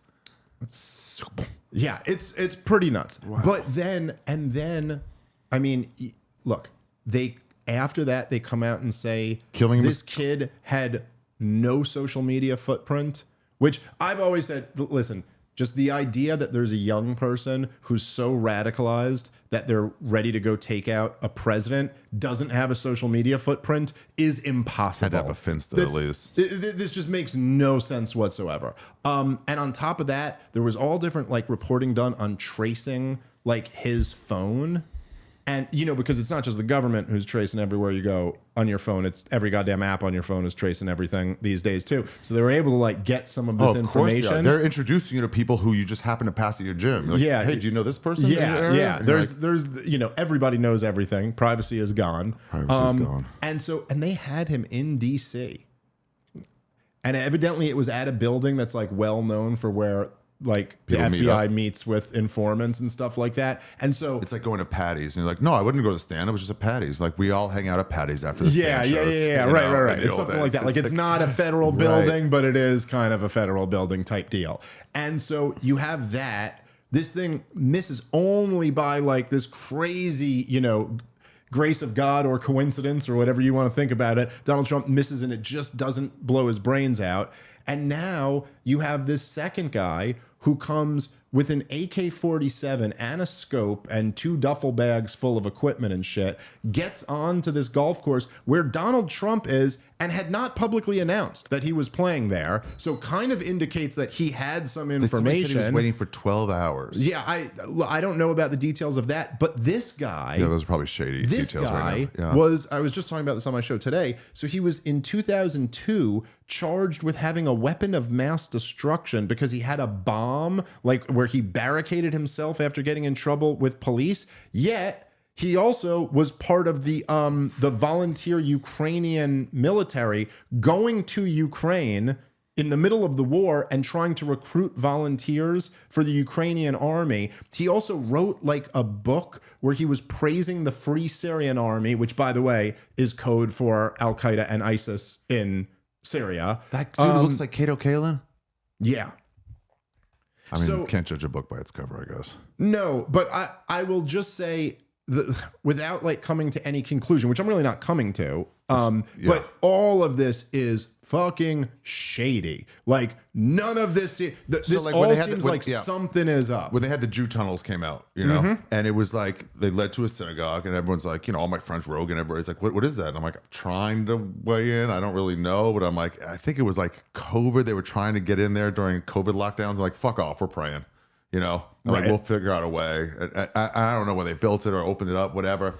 But you just keep waiting for that synagogue to be like, so here's what it was. And they just go, use your imagination. I'm like, they're thinking underage sex trafficking. Yeah. You don't want to use your imagination unless it's that bad. Yeah. Don't tell people to use their imagination. Like, hey, we don't talk to you guys. And I'm like, hey, if everyone's questioning you right now, just go ahead and be like, hey, but just, you know, like Rogan had this Tucker Carlson episode. Was supposed to break the internet, like the Mr. Beast one, whatever. He finally went on Rogan. I don't know what took them so long to get together. And then it wasn't getting a lot of views. I'm like, what's going on? I remember this. Turns out, and Rogan had to just say, hey, by the way, it's nothing shady. We accidentally uploaded it at midnight instead of 12 noon. So we kept it on private for a few hours. But it was up for 2 minutes. So the algorithm reads a video that had 12 hours and 2 minutes with only 2 comments. So it doesn't seem like one you guys that the internet are interested in. So we didn't suggest it much. Now, if it was 2 minutes or an hour with all these things, that now it's like a big thing. They suggest it. That's all it was. And then it ended up blowing up anyway. Like if you gave it another day, it then the average is bigger. Now it's going to suggest it. But those first hours on a special or whatever are very important. So he had to say, just so you know, no big deal. Why aren't they mentioning? Hey, so here's what it was. Guys, by the way, I'm aware. Even the Denver airport leans into like, hey, we have an underground base here, right? They're aware everyone's talking about it. Well, the way I look at it is like this, right? Because it's also the thing that makes it different, let's say, than the Jew tunnels, is that is just some synagogue. Right. And at the end of the day, they're like, you know, we're not really in the business of narrative control. Yeah. Like, we don't have to be obsessed with telling you we're going to get to the bottom of this or what happened. It could kind of be like, fuck off. You know, we don't care. So think the worst. We don't care. Right. Okay. But we're talking about, say, like the media, where supposedly you're in the job of news. Now, look, one of the examples I like using on this. You're in the job of news. If you mistreat your dog, it's like, that's bullshit. If you work for animal rescue and you mistreat your dog, like, no, man, that's fucking crazy. Get out of here. Yeah. Look, exactly. That's a really good analogy. So it's kind of like Analogy King. You and Coop. So it's like, I think about like the Jeffrey Epstein story or something like this, where it comes out that like, okay, it's almost like what exposes the system more. Okay. So there's 2 things. Number one, there was a serial pedophile who ran a pedophile ring that implicated many of the most powerful people in our country. In pedophilia, not in embezzling. In pedophilia, that was clearly a blackmail operation designed to get dirt on these powerful people to steer them in a particular direction. Okay? Ooh, right. So what's more damning? Now, by the way, also keep in mind that when he got caught, But who? Epstein got caught the first time, the prosecutor who gave him a sweetheart deal said that orders came down from up top that this guy was intelligence. And that's why he gave him a sweetheart deal, okay? So now, knowing this, these are just the broad strokes, very, very broad strokes of the Epstein story, okay? What actually is more of an indictment on the system? This or the fact that there's no will in the media class to get to the bottom of it? You know what I'm saying? Like, you would think if we didn't have a corrupt, full of shit media, that Right, like I can understand why enormous resources would be devoted to, like, there would be journalists who go, I'm going to wake up every morning and until I go to sleep at night, my entire life's mission is to get to the bottom of this Epstein story. But they're not trying to do it. They're trying to memory hole it. They're trying to pretend that never even happened. And that's the same thing with the Trump assassinations. The truth is that it actually reveals more about the system that your media doesn't even care. They'd rather just pretend that never happened than go chase the biggest news story ever, dude. So they have these ideas that they throw out that sound believable. Like when I had an old manager friend who was managing my other friends. He said, remember Martin Lawrence had dehydration? He was running around with a gun, naked with a gun. Yeah. And he goes, so this is what my job and PR people's job is to get you to believe something else, a plausible enough explanation. To make you not look at the main thing. Like when somebody dies of an OD, they just go, oh, he had heart failure. We don't, because the family's embarrassed about that. Right. So it's actually better for everybody else if you say something, but worse for your own family if you say what it is. So he goes, all right, have you ever been dehydrated? And I'm like, yeah. He goes, do you get extra active on dehydration? Do you get naked on dehydration? Do you have so much lunacy that you pick up a gun? Like, just the activity level. Does that sound like dehydration? And I'm like, no. He goes, yeah. They just had to send out a story so people go, oh, it happened to him. He got dehydrated. Instead of crack, man. It was crack.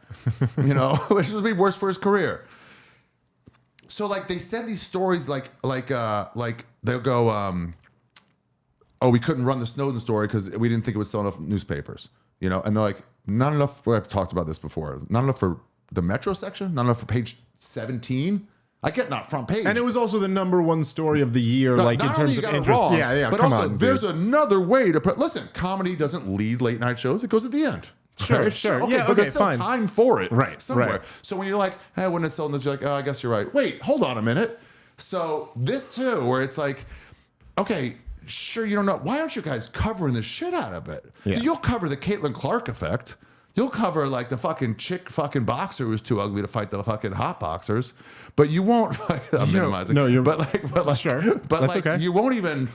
It's a fucking cool story, man. It's an incredible story. It's the story of the decade. I mean, come on, dude. Listen. You're not even gonna look into it. You'll cover Taylor Swift like not looking the right way in her VIP box at a football game. And come on, it's made dude. up of a lot of people. So you're like, well, I'm actually more on finance. Like, okay, coach, not you. That's why they say doctors have the cure for AIDS, but they'd lose money. I'm like, the one doctor that has the cure would be unbelievably wealthy. Right. So you're saying doctor is one group.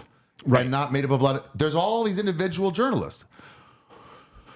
What I mean, what's going on here? Bald one talking about it? Is he looking into it? Yeah, dude, there's been forget the mainstream There's been ones. nothing but like kind of independent journalists who have done deep dives into it. But there is just no will from the corporate media. Wow. And in fact, with the resources, there's actually, if you've ever seen, there's that one ABC reporter. I'm blanking on her name, but she was caught on a hot mic talking about how she had the story. She had the Epstein story. Do you want to? You can pull that up, Natalie. And the Royal Crown made him bury it. Yeah, well, it was the network made him bury it because they were worried about the Royal Crown. But if you want to pull this story up, I heard the Royal Crown said, if you bury this, we'll give you the exclusive on the wedding. Well, that's right. It was more, but I also don't believe that story for a second. I think that's just like what they said to her. But if you find it, it's the ABC News hot mic Epstein. Wow, it should come up. By the way, my hairstyle is for neither right nor left. Yeah, that's her right there. Yeah, that should be it.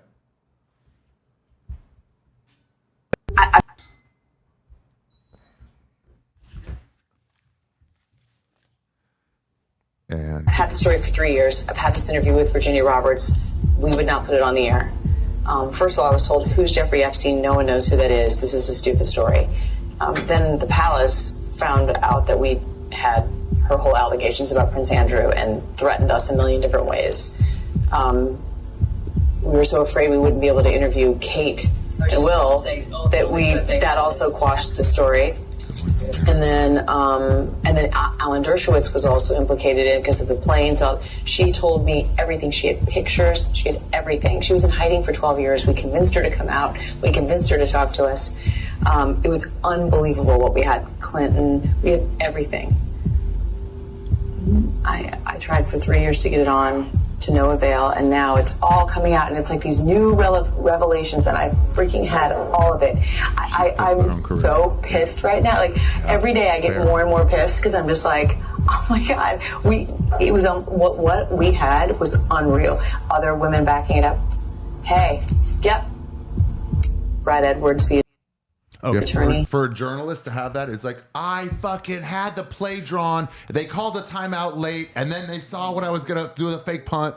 It's like she's a journalist, so she was like, this would have been huge for me. Well, there's a couple fucked up things, right? That video kind of is an insight to. Number one, the way a corporate media outlet actually works. That you're getting the call. You're telling me you have such a huge story that implicates all these powerful people, but you go no.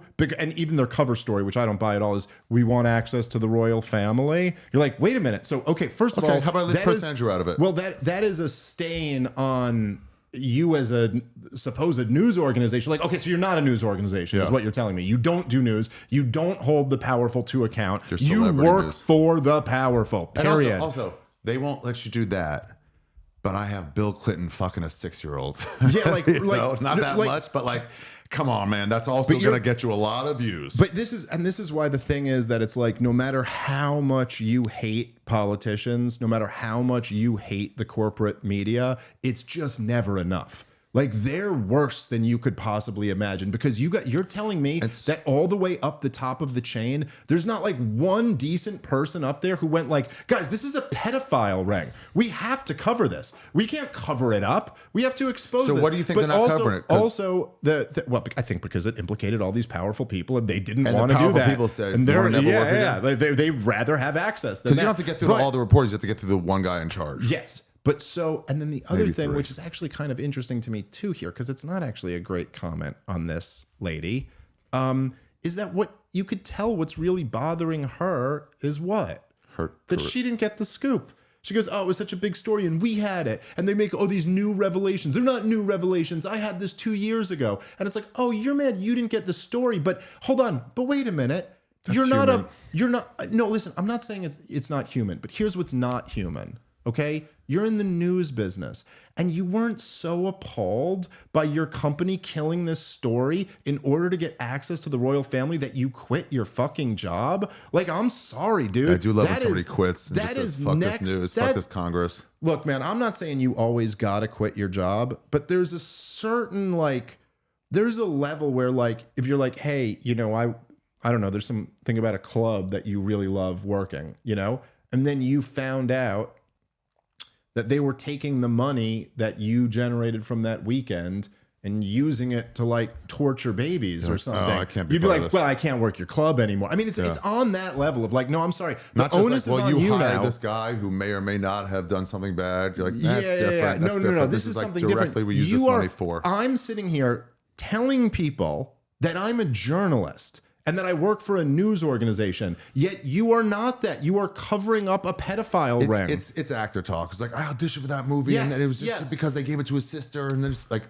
Yes, no, I understand the human impulse. I'm just saying, this isn't an actor just trying to get a movie. I mean, it is. It's an actor playing a journalist trying to get a movie. I guess in a sense it is the same thing. It is, because they view stories as that's their currency. They don't really care. You're supposed to be distant from it as a journalist. But you're right. You're right, though, because they're like, well, if you're not letting me be a journalist, though, then I can't be here. Dude, Glenn Greenwald, who is my standard for great journalist, he was a part owner at The Intercept. And he wrote a piece very critical of Joe Biden in 2020. And it was talking about how all the intelligence, people were lying on behalf of Biden because they wanted to get him in office. And they didn't want to publish it. So he left. So he quit and he went and did his own thing. And this is so much more egregious than what he quit for. So no, sorry, my standard is I do expect you to quit. I'm not saying I expect you to quit over you ran a story that turned out to be wrong or your news organization wasn't doing a great job. But no, they are actively an anti-news organization, suppressing big news. So yeah, look, man, again, I guess I would say that. Did she just have a Good Morning America sign behind her? She wasn't working at Good Morning America. Was that behind her in Times Square? I think that was behind her in Times Square. I can't remember what, is it Guthrie? Is that the woman's name? What did they when they asked her about this later? What did she say? I'm confusing her with someone else. She ultimately, I think, ended up getting fired because she had an affair and it came out and was publicized. Like they kind of got rid of her ultimately, is what happened. Wait, who's it's Rock? That's right. I'm sorry, Amy Roback. So she was she was someone over at ABC. I forget, but she was one of their hosts. I can't remember which show she hosted. Yeah, she was just in Times Square. It was behind her. Yeah, that was just that was. That is so. It is interesting then that it's like these two attempts at an assassination. They weren't just like a person of interest. Hey, was seen nearby with a gun. It was like no sniper rifle coming out of a bush and waiting 12 hours for him. And amazing levels of, you know, again, the Secret Service allowing this to happen. And But when the I say Secret that, Service I stopped don't mean to say like Right. to say that like this Secret Service like facilitated it. I'm saying like that the fact that like how could this have not been prevented? That like it just seems so crazy that a rooftop less than 150 yards away from the president's head with a clear shot at him. Are you sure that people were wouldn't yelling be- "Gone, gone, gone"? Oh, there's videos of it. So you know that scene in The Town? You ever see The Town? I think I did. I can't And so remember. they're all nope. I'm sorry. I'm thinking of Heat. Oh yeah, I saw Heat. It's long time possible ago this is though. The Town too. But they all get out of their car. They're fucking put their masks on. They have this AK-47. There's this cop just drinking a coffee right there, and he kind of looks out of his driver's side window. I guess it'd be this way, and he sees them, and then the gunmen see them. They both stare at each other for a second, and the cop just goes. Yeah, He's just like, I'm not dying here. I'm just a Boston cop. Yeah. I don't care this much. I'm gonna tune out. And they're like, we'll allow that. You know, it's Yeah, like we yeah. don't need to kill you if you're doing the right thing here. Where did I just mention that? What were we just talking about? What you think? Her seeing the Epstein story, or was it the Trump assassination? Oh, you think the Secret Service? Oh was yeah. that So the Secret Service, they still found the guy. They could have easily. The one who said, "Hey, I saw something sneaking out of a bush." They weren't on the take. clearly. So they could have just gone. Anyway, next hole. Like, because that's a hard find.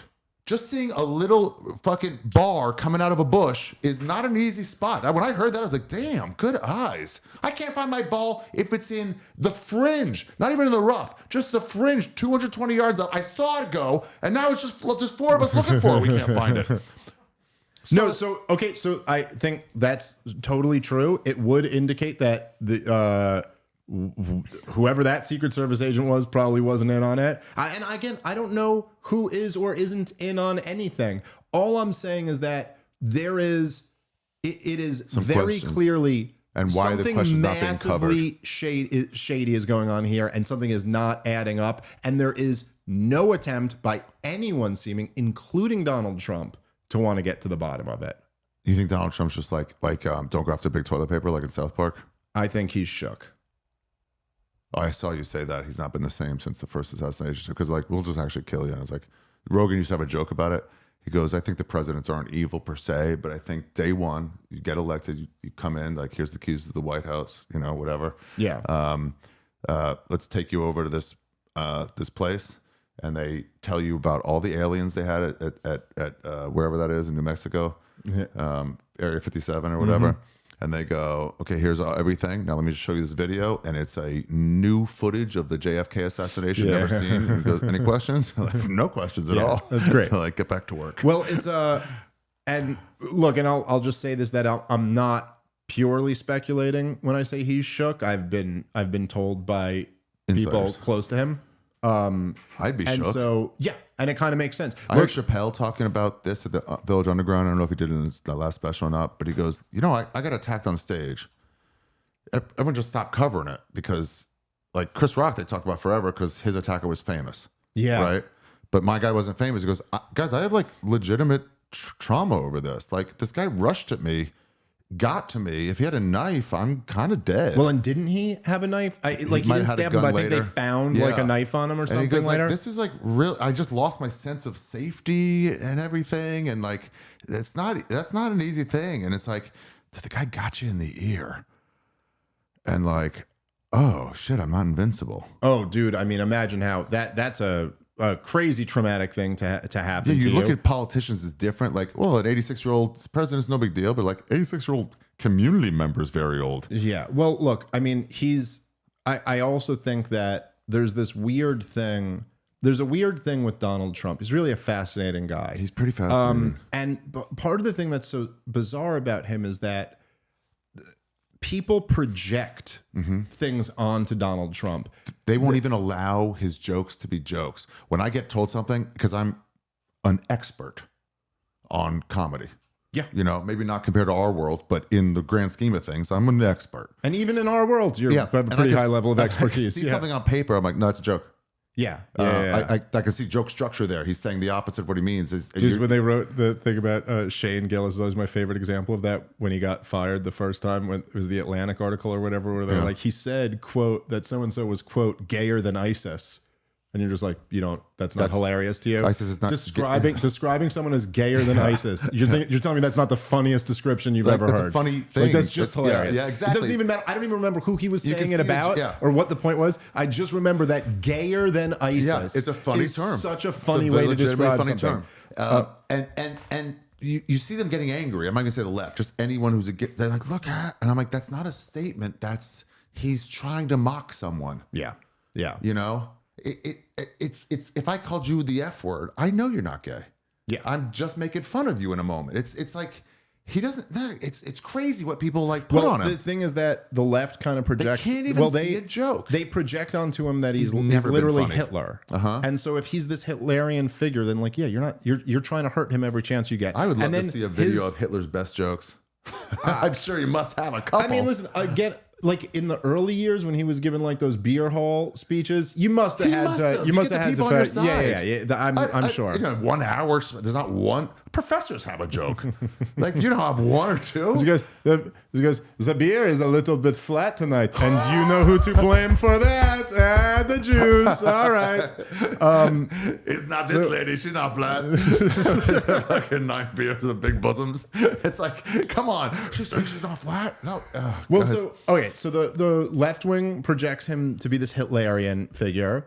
The right wingers project him to be like their savior or their champion. That's your next title, by the way. It's for your next special, Hitlerious.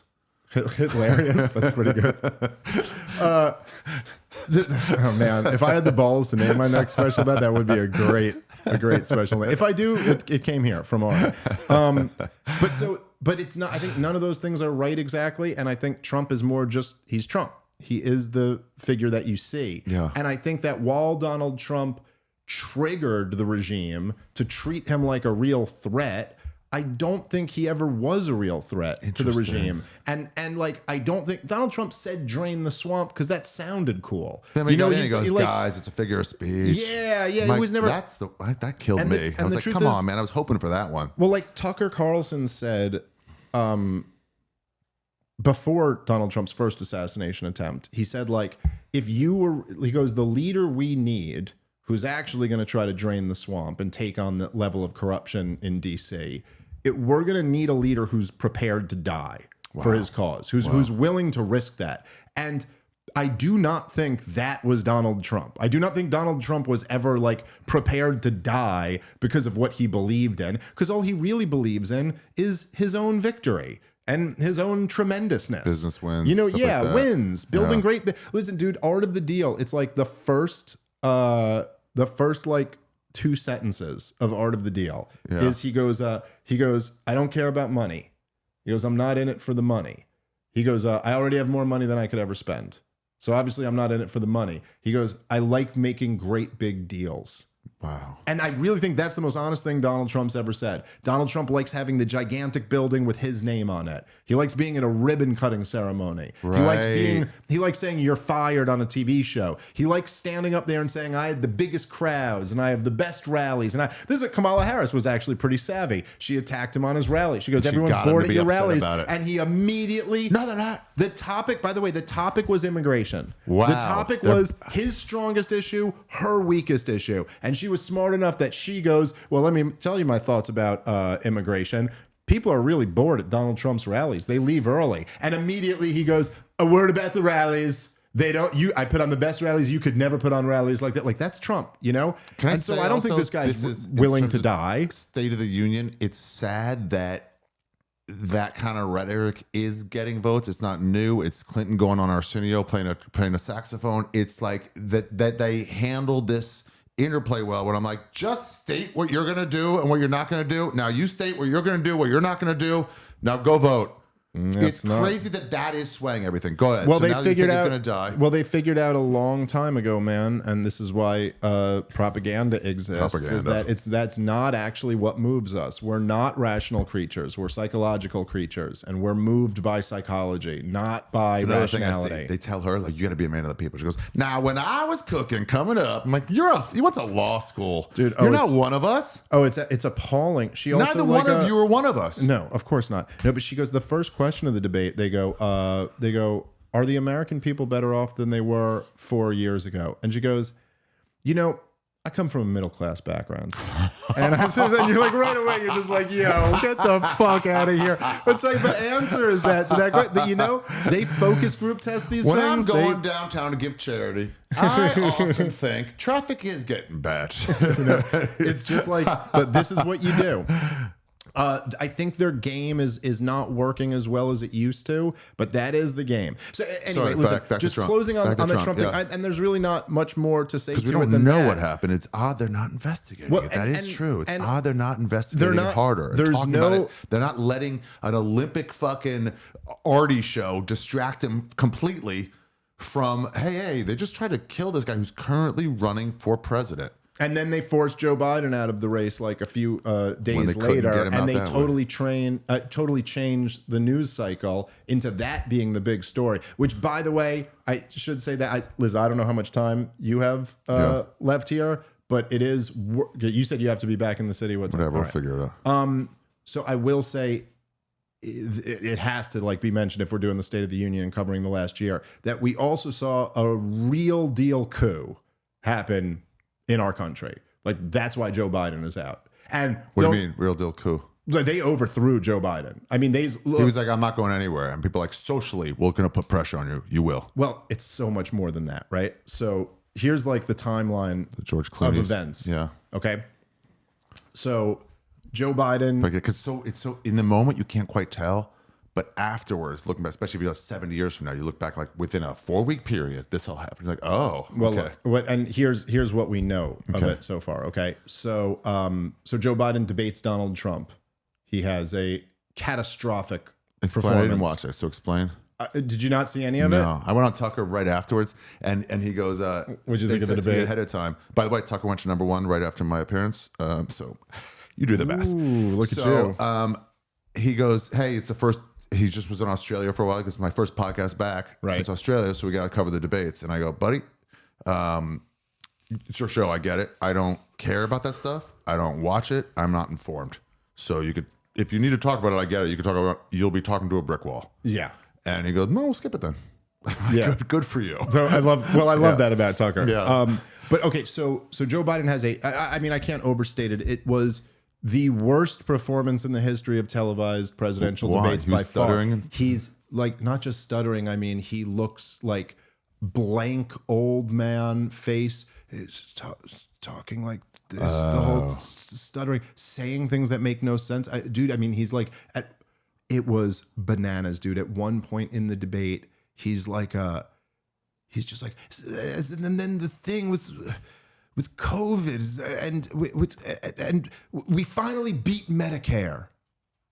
He just comes out and says that. It was bananas. Everybody, I'm talking about from the first 20 seconds of watching the debate, you're like, Joe Biden just lost the entire election. That sounds like when you're on drugs and you're trying to or alcohol, and you're trying to get one clear thought out. You get it. You just try to mushroom. It's more mushroom talk. It's like, no, we gotta. You know how in the world of stand up, occasionally meltdowns happen where someone has a meltdown on stage. What's his name on stage? It was Kramer on stage. Circles. He had as bad a performance as Kramer had at the Laugh Factory. Okay, for different reasons. I saw one clip of Trump going, I don't know what he said. I don't even think he does. It wasn't even like, I'm gonna beat this guy. It was almost like, God, what are we doing, guys? Yeah, it was. And so what happens is immediately, and you can imagine all these people are calling and texts are going off during the debate. But as soon as the debate is over, it goes to the post-debate coverage. Now, up until this point, they were all in this game of the Emperor's New Clothes. Biden's great. Everybody was pretending that, even though he had been this old man for a while, since the bike fall, they go, everything. he has his senior moments, but behind closed doors, he's sharp as a tack. You can find, they got these montages up of like the media just covering for him. But after that debate performance, that game was up. And so they're all just start speculating on, whether we got to get a new nominee. I saw a tweet of some comic who goes, hey, here's why, after the debate, here's why I love Joe Biden. It's not that he doesn't fail. We all fail. It's that he owned up to it afterwards. And that's why he's my guy I'm supporting. And I'm sure that person's going, yeah, anyway, Kamala's the lady. Yeah, that's right. So he's catastrophically bad. Catastrophically bad. This is so then people, even his own people, the corporate media who are, have his back, they all start speculating on like, does he need to drop out of the race? So they go, he goes to Camp David and he has a meeting with Jill and Hunter and his top advisors. They all go out there and they say the president's going to Camp David for the weekend to decide what his next move is. He comes out and he goes, we've made a decision. I'm not going anywhere. I beat Donald Trump in 2020 and I'll beat him again in 2024. I remember that. Okay. Yeah. Then they decide, his team, that they got to do some damage control. So they start throwing him out for interviews. He does several interviews right after the debate. Hey, I'm fine. I was tired that day. I was sick. Every one of them's a disaster. No. You can't pull off a single one of them. Oh, his senility has gotten so bad at this point. And I mean, and also part of what happened is that now there was a microscope on him. Now it was like, look, this is the question now. So we're not going to let, every stutter, every fuck up is going to be under a microscope. But he introduced Zelensky at one event because Zelensky was here in America and he introduced him as Vladimir Putin.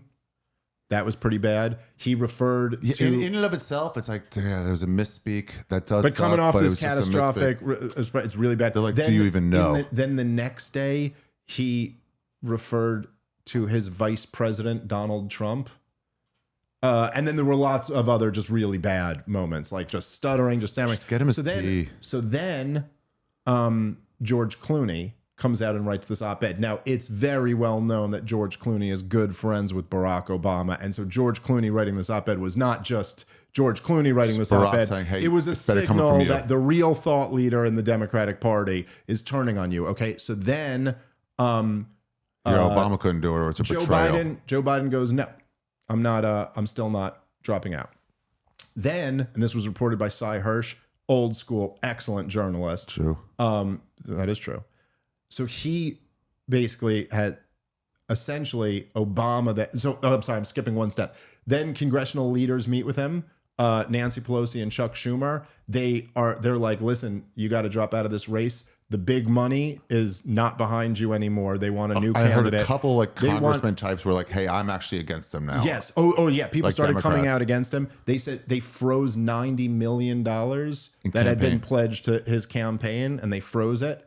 And Joe Biden goes, no, I'm not dropping out. Goes, I don't care. Now, money buys elections, though. Well, that's true. But regardless of whether he's going to win the election or not, this is another thing that is kind of an interesting element, that they kind of rigged the primary process and had a closed primary to get Bobby Kennedy out of there. And then Bobby Kennedy left the Democrats and became an independent because they wouldn't let him run a primary against Joe Biden. However, wait. They didn't let anybody else in the primary. And at this point, they didn't have a primary. The primary's over.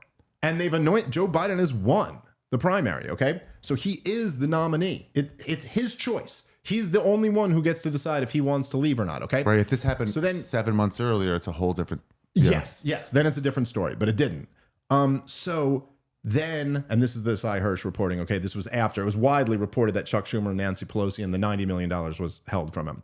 Then Cy Hirsch reports that ultimately Barack Obama gets on the phone with Joe Biden and he goes, listen, we're going to invoke the 25th Amendment and remove no confidence vote. Yes, we're going to remove you from the office, and we've got Kamala on board.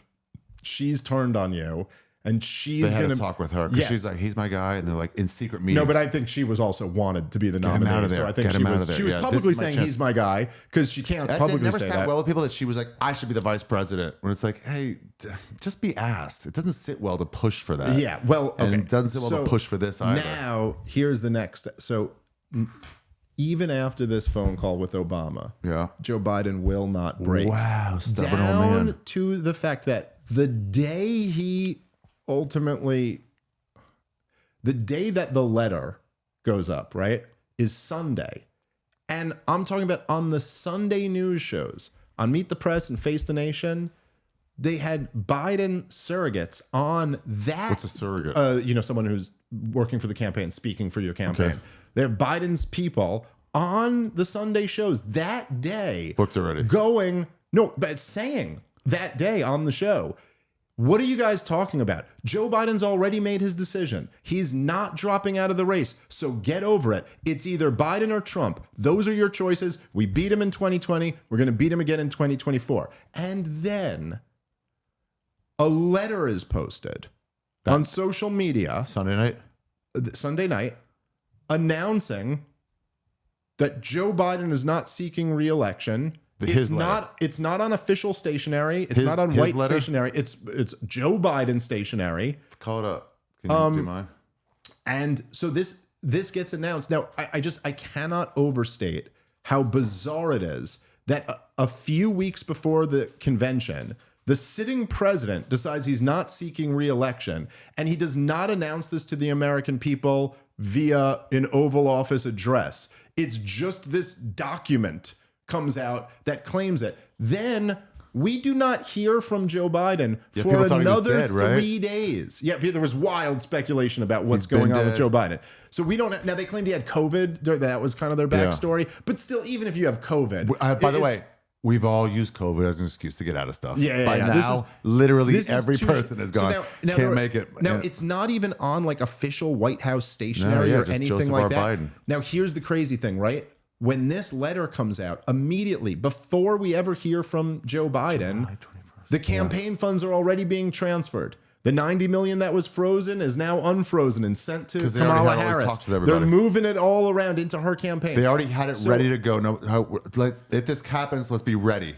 So listen, this is the problem Brexit had. They were like, let's get out, but we didn't do any of the work so we can get out easy. Well, look, all I'm saying is my personal belief, and this is speculating to some degree, but I don't believe that Biden put that letter out. I think that he put that letter out and it was presented to him as a fait accompli. The money was already transferred. Your campaign's already dead and she's already the nominee. So what do you want to do? There's zero chance you win. And also, he's old and senile enough that they could have really come to him and just been like, listen, buddy, you got to go up and give a speech right now that you made this decision and that you're supporting Kamala Harris.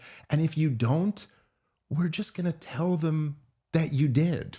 You know, like he's senile enough that if he had come out and said, I never wrote that letter, they could have been like, yeah, you did. You don't remember. And most of the American people probably would have been like, there's a good chance he wrote that and just doesn't remember. It is a well-written letter.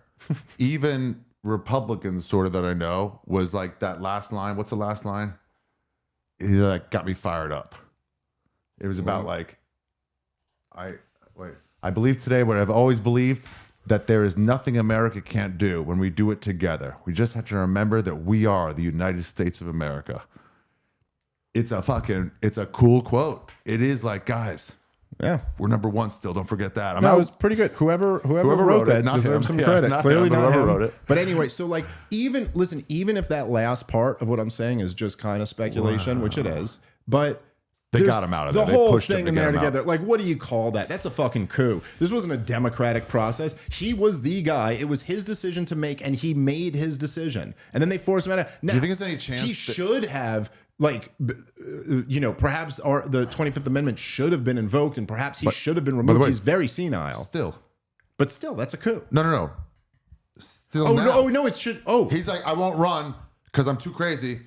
But I can still run the entire free world for the next 9 months. Dude, it's the biggest scandal in American history. It's crazy. It's the biggest scandal. Be out now then. Why? How are you still running? People are like, it doesn't really matter. We'll run it for him. As a country, right. And what does that tell you? But what does that tell you?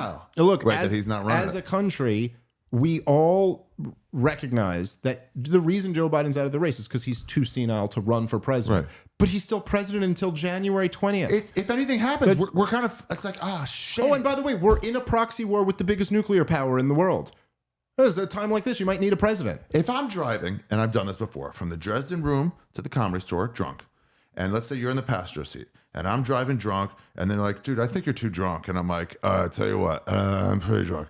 So I'm 3 blocks away from the comedy. Once we get to the comedy store, yeah, we'll get one drink, then you can drive from there home. You'd be like, right now, let me just drive these last 3 blocks. Yeah. Just right. What are we doing? Well, You've already admitted you're too drunk. Yeah, it's like we all accepted that. No, that's right. And remarkably to me, somehow Donald Trump has not been able to really hit Kamala Harris with that. With like, why is your Where guy that's like, still running? you were covering for this guy. You were telling us he was sharp as a tack in private meetings. Yeah. How long has he been too senile? Because we all saw what we saw. Yeah, and like did he he's bring the up- president right now. Did he bring up when they were like, we'll never take Trump's vaccine, and now you guys are telling everybody to take 10 vaccines? You know, the funny, he didn't bring that up, but I think there's a reason why he doesn't want to bring that up, because certainly amongst his base, Like, his vaccine ain't that popular. Right. And so for him to bring that up, it actually exposes an area of weakness. You know, like I think that's why she said, somebody said, like, it was Tulsi Gabbard. She'll come through on my feed once in a while. I try to like say not interested in this channel every time I see a news thing. Sure. Wish you could just tell YouTube more puppies, no politics. You know what I mean by no politics? Give me no politics. But she goes, Kamala Harris said he will support a federal ban on abortion. That's not true. He said it's state rights. He won't do that. But he can't be like, no, I won't, because he's also, his fan base does kind of want to believe that he would. Right. No, there's a lot of things like that where it's in politics where you get boxed in against pointing out the weakness in your opponent because that wouldn't play well with your own Here's base. what bothered me about that. So when did Obama get elected the first time? What year was that? 2008. 2008. So, and the election was 2007? No. 2008 was the election. He got in sworn in January So 2009. Since then, the Democrats have had one fairly elected representative for president. Obama got in again. They were like, you're already our guy. Then, nope, 2. Were you saying the primaries, you're saying? Yeah. So then Hillary yeah. Clinton cheated a shitload, and they conspired against, it's pretty open now, right? Yep. Biden got in. Well, they conspired against Bernie Sanders in 2020 also. I mean, you know, we didn't catch as much as we did in 2016, but it's pretty obvious what they did. But in my mind before this, it was Biden got in. So Hillary was a cheat. Obama, number 2, wasn't even an election. Hillary was a cheat. Biden got in, and then Kamala also wasn't. A lot of my friends Not a who were single very, vote. very Democrat was like, she's not the one I would have chosen. She didn't come in second in the primaries before. She was out way early. Oh, no, she didn't I wanted to look at Buttigieg. I wanted to look at this guy. I wanted to look at this lady. So you didn't even give us a chance to look at anybody. And it's like, they're all like, we'll support her because we hate the other guy. But like, she wasn't my pick. Well, there's tremendous relief because they're not running the senile guy anymore. At least it's not so they're him. like, oh, thank God. I mean, look, the guy was literally falling down all the time. He struggled to speak and walk. That's not a good candidate, you know? Yeah. I mean, and that's no exaggeration. He literally struggled with both of those things, and still does. You know, It's so crazy. He's still the president. Yeah. Forget No, that. it's almost wild. like we have no president right now. We don't. Well, we that's don't, right? that's the truth. We don't have a president right now. And then it says something about the system that they're quite happy with that. You know, the thing about Kamala Harris is that in a weird way, like what your point is a very good one. This is somebody who she ran for president in 2020 and did not get a single delegate. She dropped out of the race before Iowa, before the first contest. She didn't even make it to the first contest. Yeah, her campaign imploded after Tulsi Gabbard nuked her off stage. And then she didn't go through a primary process this year at all. But even Never more, had to be open for more investigation. remarkable than that to me is that she is not running on any of the stuff she ran on in 2020. And because her campaign was so short-lived, she's kind of able to get away with it. Because she's not really married to those ideas in the same way. Like the example I use is like, okay, if Bernie Sanders wanted to run for president again, right? But Bernie Sanders wanted to say, I'm not for raising the minimum wage. I'm not for. Like, no, yes, you are. We all think of you that way. I'm not for universal health care. We don't think of her anyway. No, we don't. She's a blank slate. What an ideal candidate. Because his campaign made a lot of noise. So he's married to those positions. It'd be very difficult for him to walk away from them. Right. She's able to walk away from her 2020. On 2020, she ran on the Green New Deal, Medicare for all this stuff. She now says she's not for any of it. Banning fracking. She's now says she's not for any of this stuff. Confiscating guns. Now says she's not for it.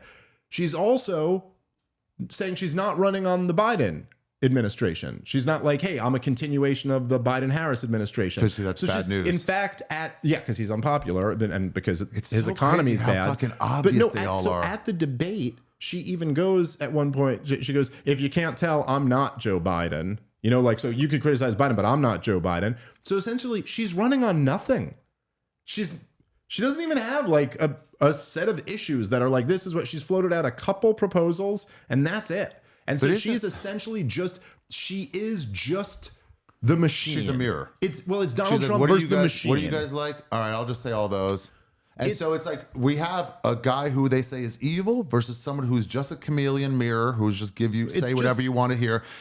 And so when people tell me not voting is not doing anything, you got to at least vote. My response is always, guys, you don't like any of these people. You saying, let me choose one is you saying, let me choose this system. The system is fucked. Money's still in politics. Don't vote. Get disillusioned. Get mad enough to do something other than just be part of this system. I got no argument with you on that. I mean, look, like if you really do think that one of these two is much less evil than the other one and you live in a swing state, then maybe there's an argument that you should vote for that person. But I totally think you have a good point that it's like, look, if the whole game is always going to be they give us awful options and we're forced to always choose, then how do we ever get out of that unless you at some point say, I'm just withdrawing from this whole system. Like I'm not tacitly endorsing it. Yeah. So what is more important, even if you're not going to uprise, which I think would be the result, uprise, write a new constitution, get some people like, we're not going to do your thing anymore. We'll have our own award show for Oscars. If you guys are too white, we're going to do our own thing where we just nominate who we want and we'll give you no power. If you don't want to do that, what is more interesting to your life is to call your friends, say, hey, I'm in the neighborhood. Want to take a walk? Yeah. You know, that's right. a better thing for you. Oh, yeah. Well, look, dude, I mean, I say it like this a lot. And by the way, we should kind of race through the next two because I got to help. Just do one. But I'll just say this because I always say, look, if you ever said to someone, you go, look, let's say it takes you 2 hours to vote, just hypothetically. If I ever said to you, hey, I want you to do something for 2 hours. I want you to commit 2 hours of your time to this, and you will have a 1 in 140 millionth of an influence on this outcome. Immediately, I think you'd go, you know, I could just like make a sandwich and give it to a homeless person. Like you could have a real starfish. You've helped the world more by doing that than you have by just going and pulling a lever and especially for the vast majority of people, it would be like, what are you? In New York, you're going to vote for Trump or Kamala Harris? The outcome is already determined. And so, by the way, I would say if you are in New York going to vote, I'd say you should look at third-party candidates because at least then you're doing something. You know what I mean? Like, no, I'm not. Listen, I'm not even saying. I'm just saying. I think it's better in a sense that you're at least like rejecting the system. Your vote is registered as a rejection of the system. So in Ecuador, they force you to vote. Right. A lot of people go none of the above. They come in to say none of the above, which is like, okay, that's a fucking, at least you're going, fuck off. There's something to that. So, you know, do what you want to do, but there is it's not as strong of an argument as you think that you should be voting for a major party candidate. So here's my biggest issue that I see. Let's just finish with this. Free speech is all free. It's all, you can do almost whatever you want. All the tales of people fucking getting arrested for words is fucking overblown. So she comes from the middle class. You gotta tell her you're late. No, just tell her. 10 minutes. We're almost done. Yeah. I come from the middle class. I know what it's like.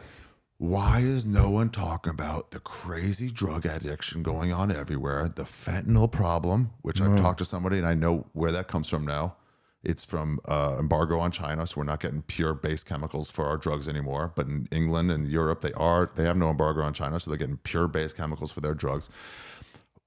We're losing our big cities. And the Republicans go, it's all these Democratic cities. Most big cities are Democrats. But I looked up a list of 10 biggest Republican cities. They're all falling as well. And it's in rural areas too, dude. Rural areas have, Springfield, Missouri, Oklahoma City, Dallas. What name of a Republican big city? Tucker always makes the joke because, you know, you've been up there. I've been up there too. That's about as rural as you get where he is up in Maine. And he goes, there's nothing but my podcast and fentanyl up here, you know, like that's what there is. It's like, it's the Democrats doing this. Like that's a slough off of a real failure of America. So first off, just to keep it in perspective, right?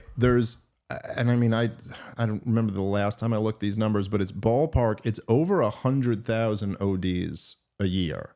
Americans are dying in large numbers. And I think that even with fentanyl, and I know like It's not just fentanyl though. well, no, but fentanyl's the biggest one. And but that there's something important almost in the fentanyl conversation to have where it's much worse than just a drug overdose death. Because typically what most of us think about when you think of a drug OD death is you're thinking like, oh, this person was so helpful. What do you have there? Is that this is from the different type. So it looks like it's higher than so fentanyl is about 76,000. I'm gonna break on this research right here. Fentanyl is like saying he had marijuana in his system. A lot of it was COVID, people doing blow nonstop and weakening their hearts, and they go, well, fentanyl. And like, no. It's because you were doing coke so much that it's just like everyone's doing Molly 3 times a week.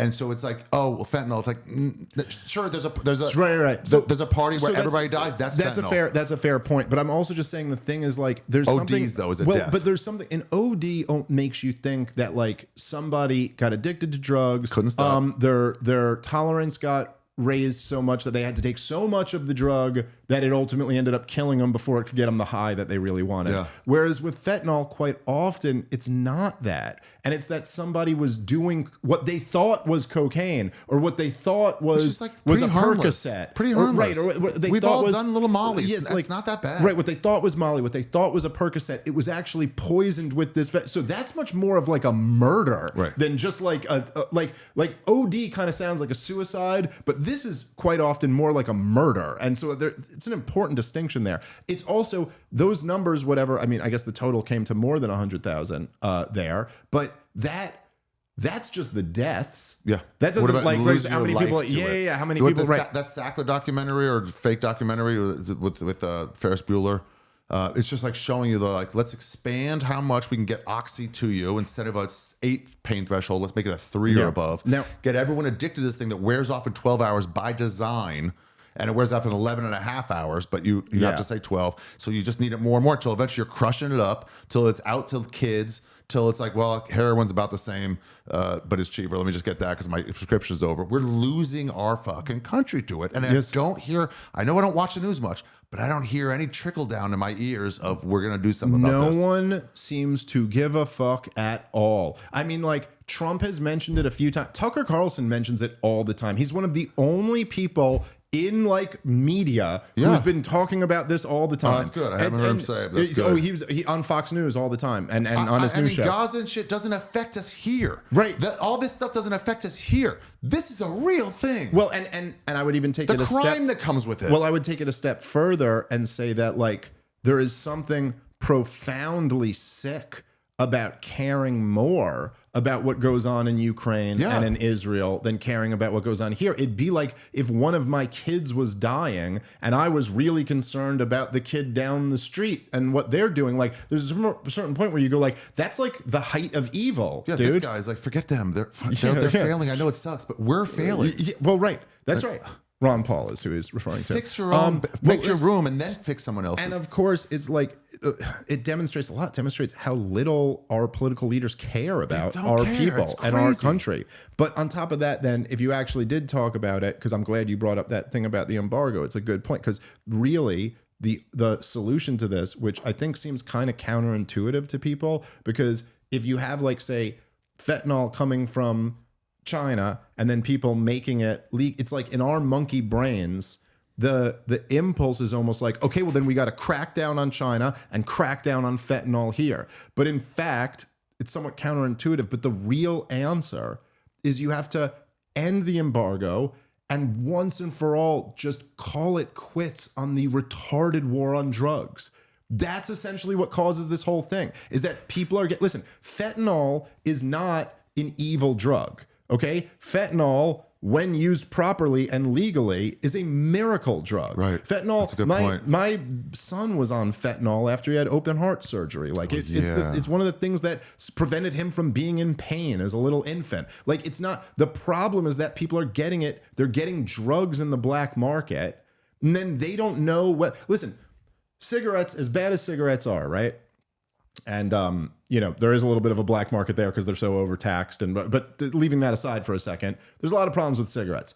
One of the problems you never have with cigarettes is that I go buy a pack of cigarettes from CVS or whatever. They don't sell cigarettes anymore. But from Good for Dwayne you, by the way, Reed, CVS. Yeah. you go buy a pack of cigarettes from Dwayne Reed, and it turns out there was fentanyl in it, and I die from them. Oh, that never happens because it's not a black market. Right. It's legal. And what other countries like Portugal have done is to just be like, listen, we're not going to like create black markets. We're not going to give you like drug sentences for possession or distribution of a plant. This makes no sense. Instead, we're just going to put that money into rehab and treatment and all of this. Just and like alcohol. So for the people who can't handle it, you need something. Right. But most of you can handle it. Right, exactly. And so the real issue here is that if cocaine was legal and if you could buy it at a store, you wouldn't have to do it all tonight. Right. You wouldn't have to make sure there's none left because when you don't know when you're going to get any more. It's like none of these answers are perfect in life. But we're not the experts. Well, but as Thomas Sowell said, in life, there's only trade-offs.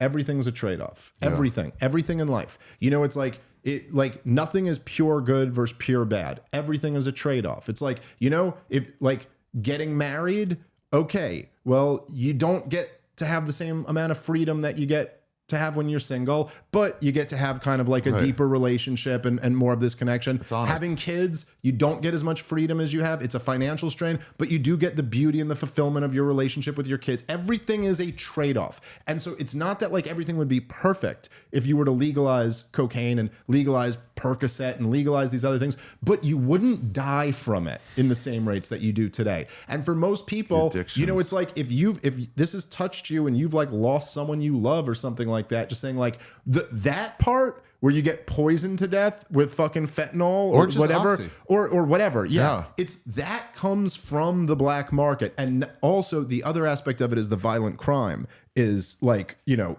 goes through the roof in black markets because you have essentially this is why during Prohibition there was a rise of Al Capone and all the gangs and shit like that, is because once you have a black market, well, guess what now? You don't get the security that we all get from the government.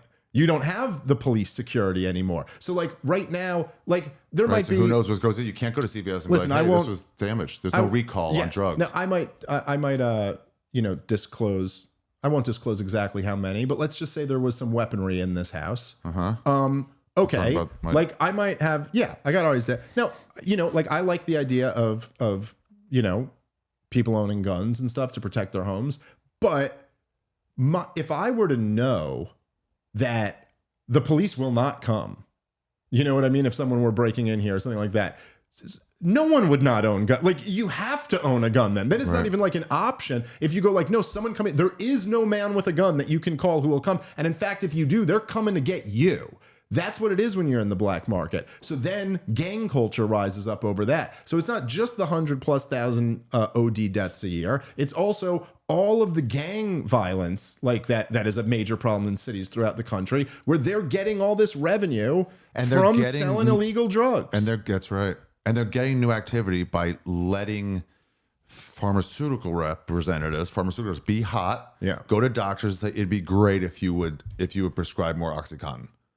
It would help us all if these guys are taking more OxyContin, getting them more addicted. Like re-up their prescriptions, get them a higher dosage. Yeah. Have a little plush doll by your front desk with an Oxy. I'm Oxy. Yeah. Literally making people feel this is okay when it's so highly addictive and so impossible to get off.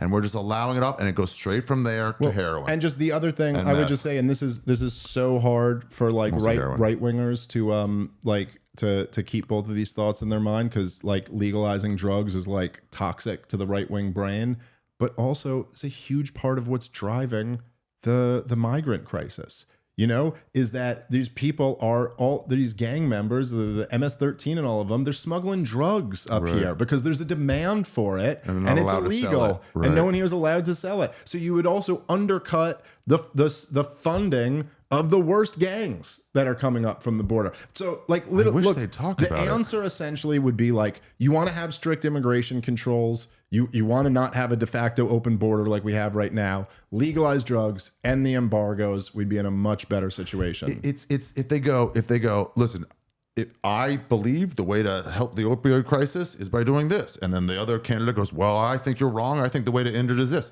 But at least they'd be talking about. That's clearly a problem. Yeah.